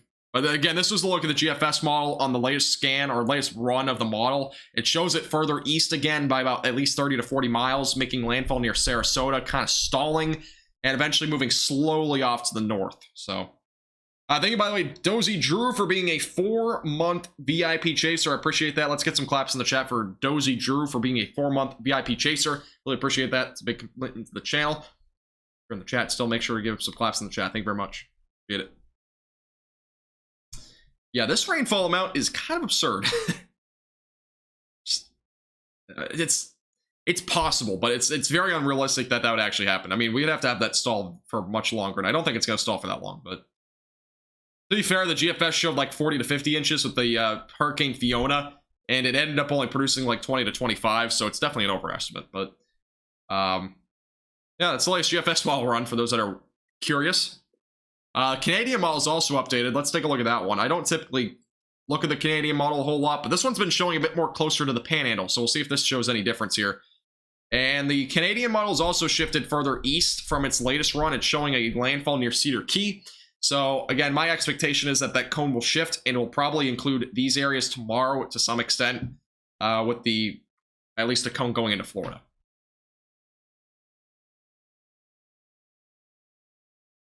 Canadian model, again, I don't typically use. We'll look at the rainfall totals real quick. And rainfall totals indicate up to 20 to 25 inches in isolated spots there where it makes landfall. But again, still some uncertainty there. We'll probably see our highest rainfall totals, though, along the west coast. We could very well see rainfall totals upwards of 10 to 15, maybe isolated 20 inches. Near Tampa or just north of Tampa, 35 inches is very unrealistic at this point. Unless it stalls for, a day or two. But that seems unrealistic as well right now. CJ, pivotal weather, windy. There's a couple. Tropical tidbits. Those are websites that you can find that out on. Oh, let me go back over the other thing here.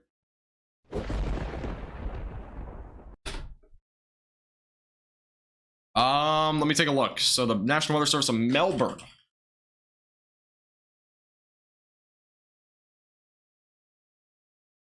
You want to double check that. All right, we officially have some sort of update here. Let me double check here. All right, hurricane watch has officially been issued for Lake County. So Lake County in Florida. I think that's the county that's west of Daytona Beach. Not mistaken. So Lake County is now included now in a hurricane watch. A tropical storm warning is now in effect for the inland islands, and tropical storm watches remain in place for all coastal counties along east central Florida. So that's our latest update there. Not a huge update, but it's a little update. Yeah, just a little bit of a difference in the watches and whatnot. So Lake County now included in a hurricane watch. Again, Orlando and Sanford areas are in a tropical storm warning. Kissimmee is also in a tropical storm warning. Okeechobee in a tropical storm warning. Titusville and Melbourne are in tropical storm watches for those on the East Coast. The latest update. Not a huge update, but just a little small update for those that are along the East Coast there. Sounds like a podcast. Okay.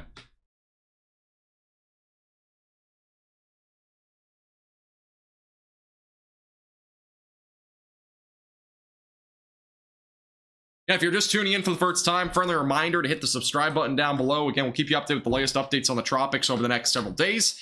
And also like the live stream. Page out a lot. D-Land, I'm pretty sure, is still in a tropical storm watch. Yeah, they're in a tropical storm watch. As of now. The wind prediction for where? There's a wind prediction for everything right now. We have a more recent... Oh, never mind. We don't. Okay, never mind. The highest wind gust that we've seen on the Keys, by the way, is 66 miles per hour, but that was from a thunderstorm from the outer bands of this Hurricane Ian.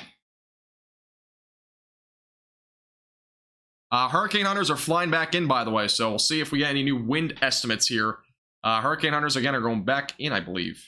Or maybe they're going out. Never mind, they're going out. Now, the winds that they peaked at in the hurricane was 108 miles per hour in the latest recon there, the hurricane hunters. So, the eye near Cuba.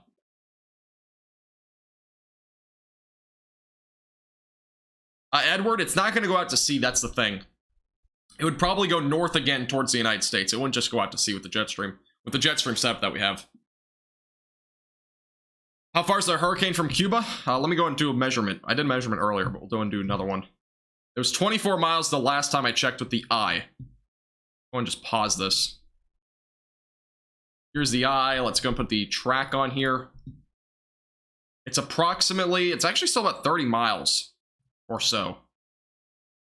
The other area that I measured was about 21. So yeah, it's still about an hour or two out from making landfall. Or so. Near Cuba.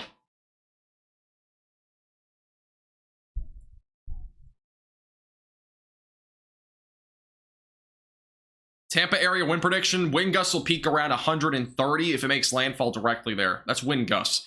Wind speeds will probably peak around 110 though. Or probably west, like the coastline basically near Tampa. If you're inland in Tampa, then it might be closer to like 100 to 105. But still pretty significant if it made landfall there.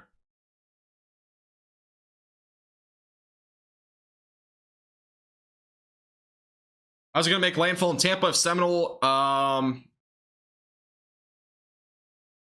We know what that means. Never mind. Oh, I got you, Laura. That's a good one. Yeah, I mean, you know what I mean. The general area.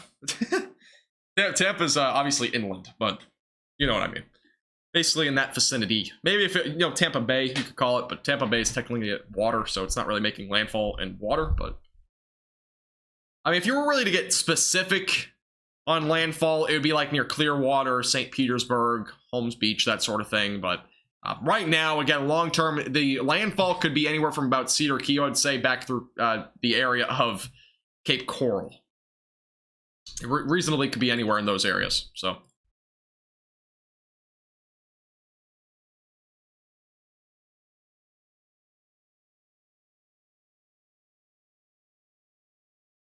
where is that? Let me figure out where that beach is first. I'm not going to be able to pronounce that, but I'll figure out what your storm surge forecast is. You're currently forecasted at that beach to see up to 10 feet of storm surge, CY. Currently up to 10 feet of storm surge. That's in the Tampa Bay area, so, yeah. Clearwater is forecasted to see pretty significant storm surge as well, yeah. We have a tornado warning. We actually do have a tornado warning in effect. Let me go and pause this. Let's go actually change this. Apparently we have a tornado warning ongoing in Florida for Marathon. It's a very small tornado warning, but we have a tornado warning ongoing. Let me get the radar site on here. And seek shelter immediately away from windows, lowest floor possible if you're near Marathon. We have a tornado warning ongoing. It's along 5. It's again a very small area. It's going to be basically over here in the next minute or two. Very strong rotation actually here. Near 5, that's about to cross over Highway 1. Again, seek shelter immediately away from windows and lowest floor possible if you are included in this tornado warning. That is again over near Marathon as of right now. Seek shelter immediately away from windows, lowest floor possible west of Marathon on the Florida Keys. We have a tornado warning in effect here. That is again pretty strong rotation actually. That's about to cross over. It looks like Highway 1. So again, the tornado warning only goes for like. Actually goes for 28 minutes, but it will probably only last here a few minutes. But very strong rotation again, just west of Marathon on the Florida Keys. Definitely a possibility that we have a water spout ongoing that's about to cross over the highway, Highway 1. You have an ongoing tornado warning. And seek shelter immediately away from windows, lowest floor possible, west of Marathon as of right now. Strong rotation ongoing. Moving off to the north, again, over Highway 1 over the next minute or two. Bit of a surprise, though. Again, this is an area that's under a marginal threat for a tornado threat this evening. It's the overnight hours, so the one storm that we have rotation on.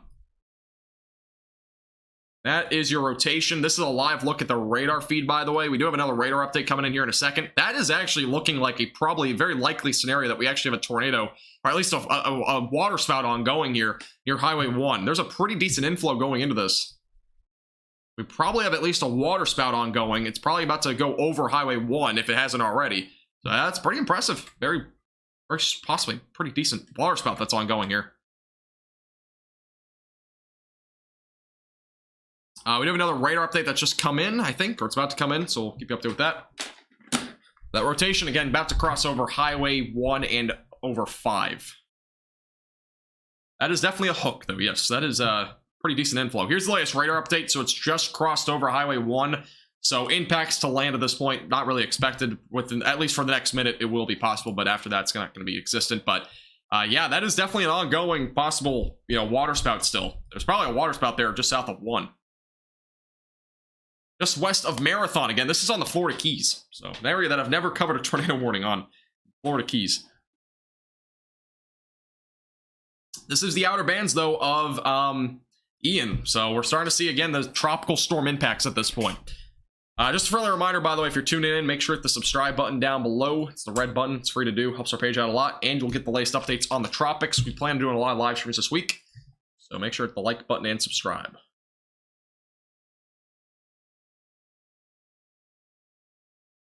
It's in the middle of a 7-mile bridge. Yeah, that's not a good sign. Especially if it potentially damaged the bridge. Hopefully it didn't, if there was one. It looked like there was probably a water spout, though, there for a minute. Might be a brief correlation coefficient drop? Let me take a look. Let me go back a scan. I don't see any. I mean, typically the correlation coefficient has to pick up debris, and typically there's no debris over water, so.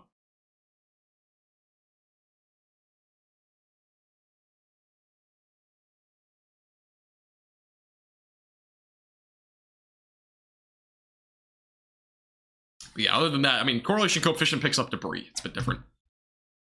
And water is not debris. At least for what I know, I don't think it picks up water.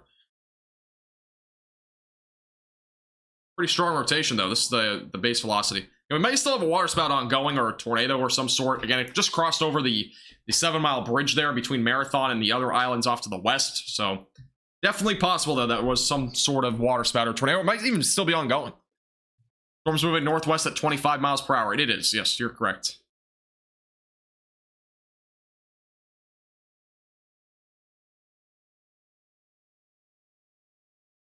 Would fish be debris? I'm not entirely. I mean, I don't know if there's actually been any experiments on that, but it might. But I don't think it would pick it up on the correlation coefficient.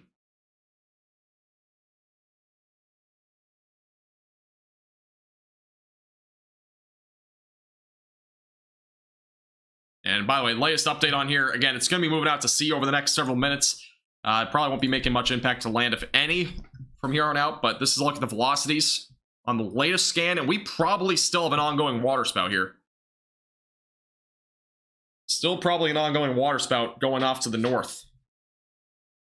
Northwest, or just west of Marathon, where we have this ongoing right now.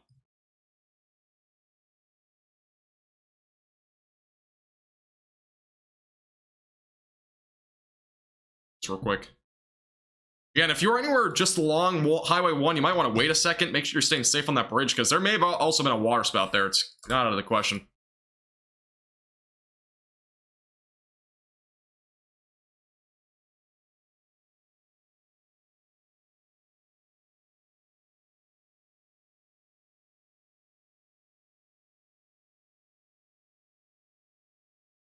See if we have any other tweets. Yeah, that's impressive. I mean, that's some pretty impressive rotation still ongoing there. Probably a water spout, though. And the latest update still showing a very tight rotation. I mean, this is probably still an ongoing water spout. Sharknado 10 is being filmed there. I don't know about that. Luckily, it's out to sea, though. I mean, this is not a situation where I'm, like, you know, frantically panicking here, because it's probably not going to be making much of an impact at this point, because it's now past Highway 5, or Highway 1. Beyond this, it's kind of going northwest or so it probably won't impact the other islands here in the Key West, but it's interesting to look at for sure. I mean, this crossed right over the 7-mile bridge in between Marathon and the other islands, so probably for sure, though, a water spout right now moving off to the north and northwest. Definitely impressive, to say the least.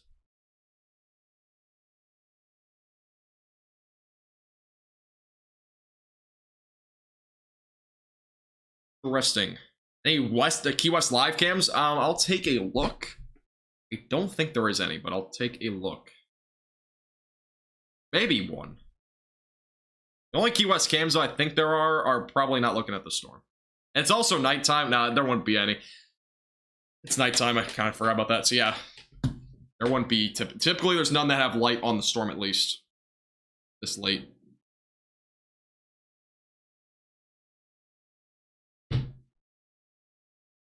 Five is the old 7-mile bridge. Oh, okay, gotcha. Interesting, though, to say the least. Definitely interesting here. Water spout probably still ongoing. We'll see in the next radar update, see if it's still ongoing. But that's a interesting little situation that happened here. We'll go back to the reflectivity as well. We do have a special marine warning, by the way, so the tornado warning will likely be it will likely be expired in a few minutes here, but next radar update comes in here in a moment. Thank you, Kyle. The update. Just a friendly reminder, if you're just tuning in again for the first time, hit the subscribe button down below. We'll be keeping you updated with the latest coverage on Hurricane Ian. And we'll be getting our next radar update in a moment. Still waiting to see if this water spout might be still ongoing. Comes out in probably about 20 seconds or less. We'll get our next radar update. Tornado warning still ongoing, by the way. There's definitely a hook, by the way, on this. I mean, I'll show you back on the reflectivity in a second. If it's still ongoing. There's definitely a hook ongoing with this. This is a look at the radar, by the way. There's obviously an inflow going into the storm, so we probably still have an ongoing water spout, at least at the one scan that we had a second ago. This is the latest scan, still shows that hook. And there's probably still a water spout ongoing, believe it or not, north of Highway 1. So, yeah, it's probably still an ongoing water spout. But luckily, it's not going to impact land. It's going off to the north now and northwest, so will not impact the United States by any means at this point. But interesting enough, it's definitely an interesting little system here.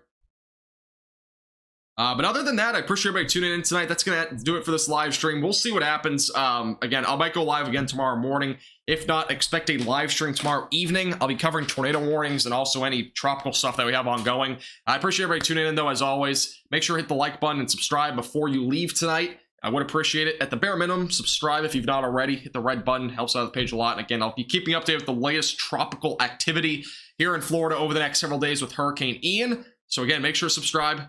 Like the video. Helps out our page a lot. Beyond that, though, I appreciate everybody tuning in tonight. It does mean the world to me. And I appreciate all the super chats, the new members tonight as well. Appreciate that a lot. If you want to support our page above and beyond, you can become a member. It's a top link in the description. But other than that, I appreciate everybody tuning in. We'll see you guys all again in a later live stream. And also, by the way, before we leave, make sure to join our Discord server. If you have Discord, join our Discord server. It's going to be in the chat.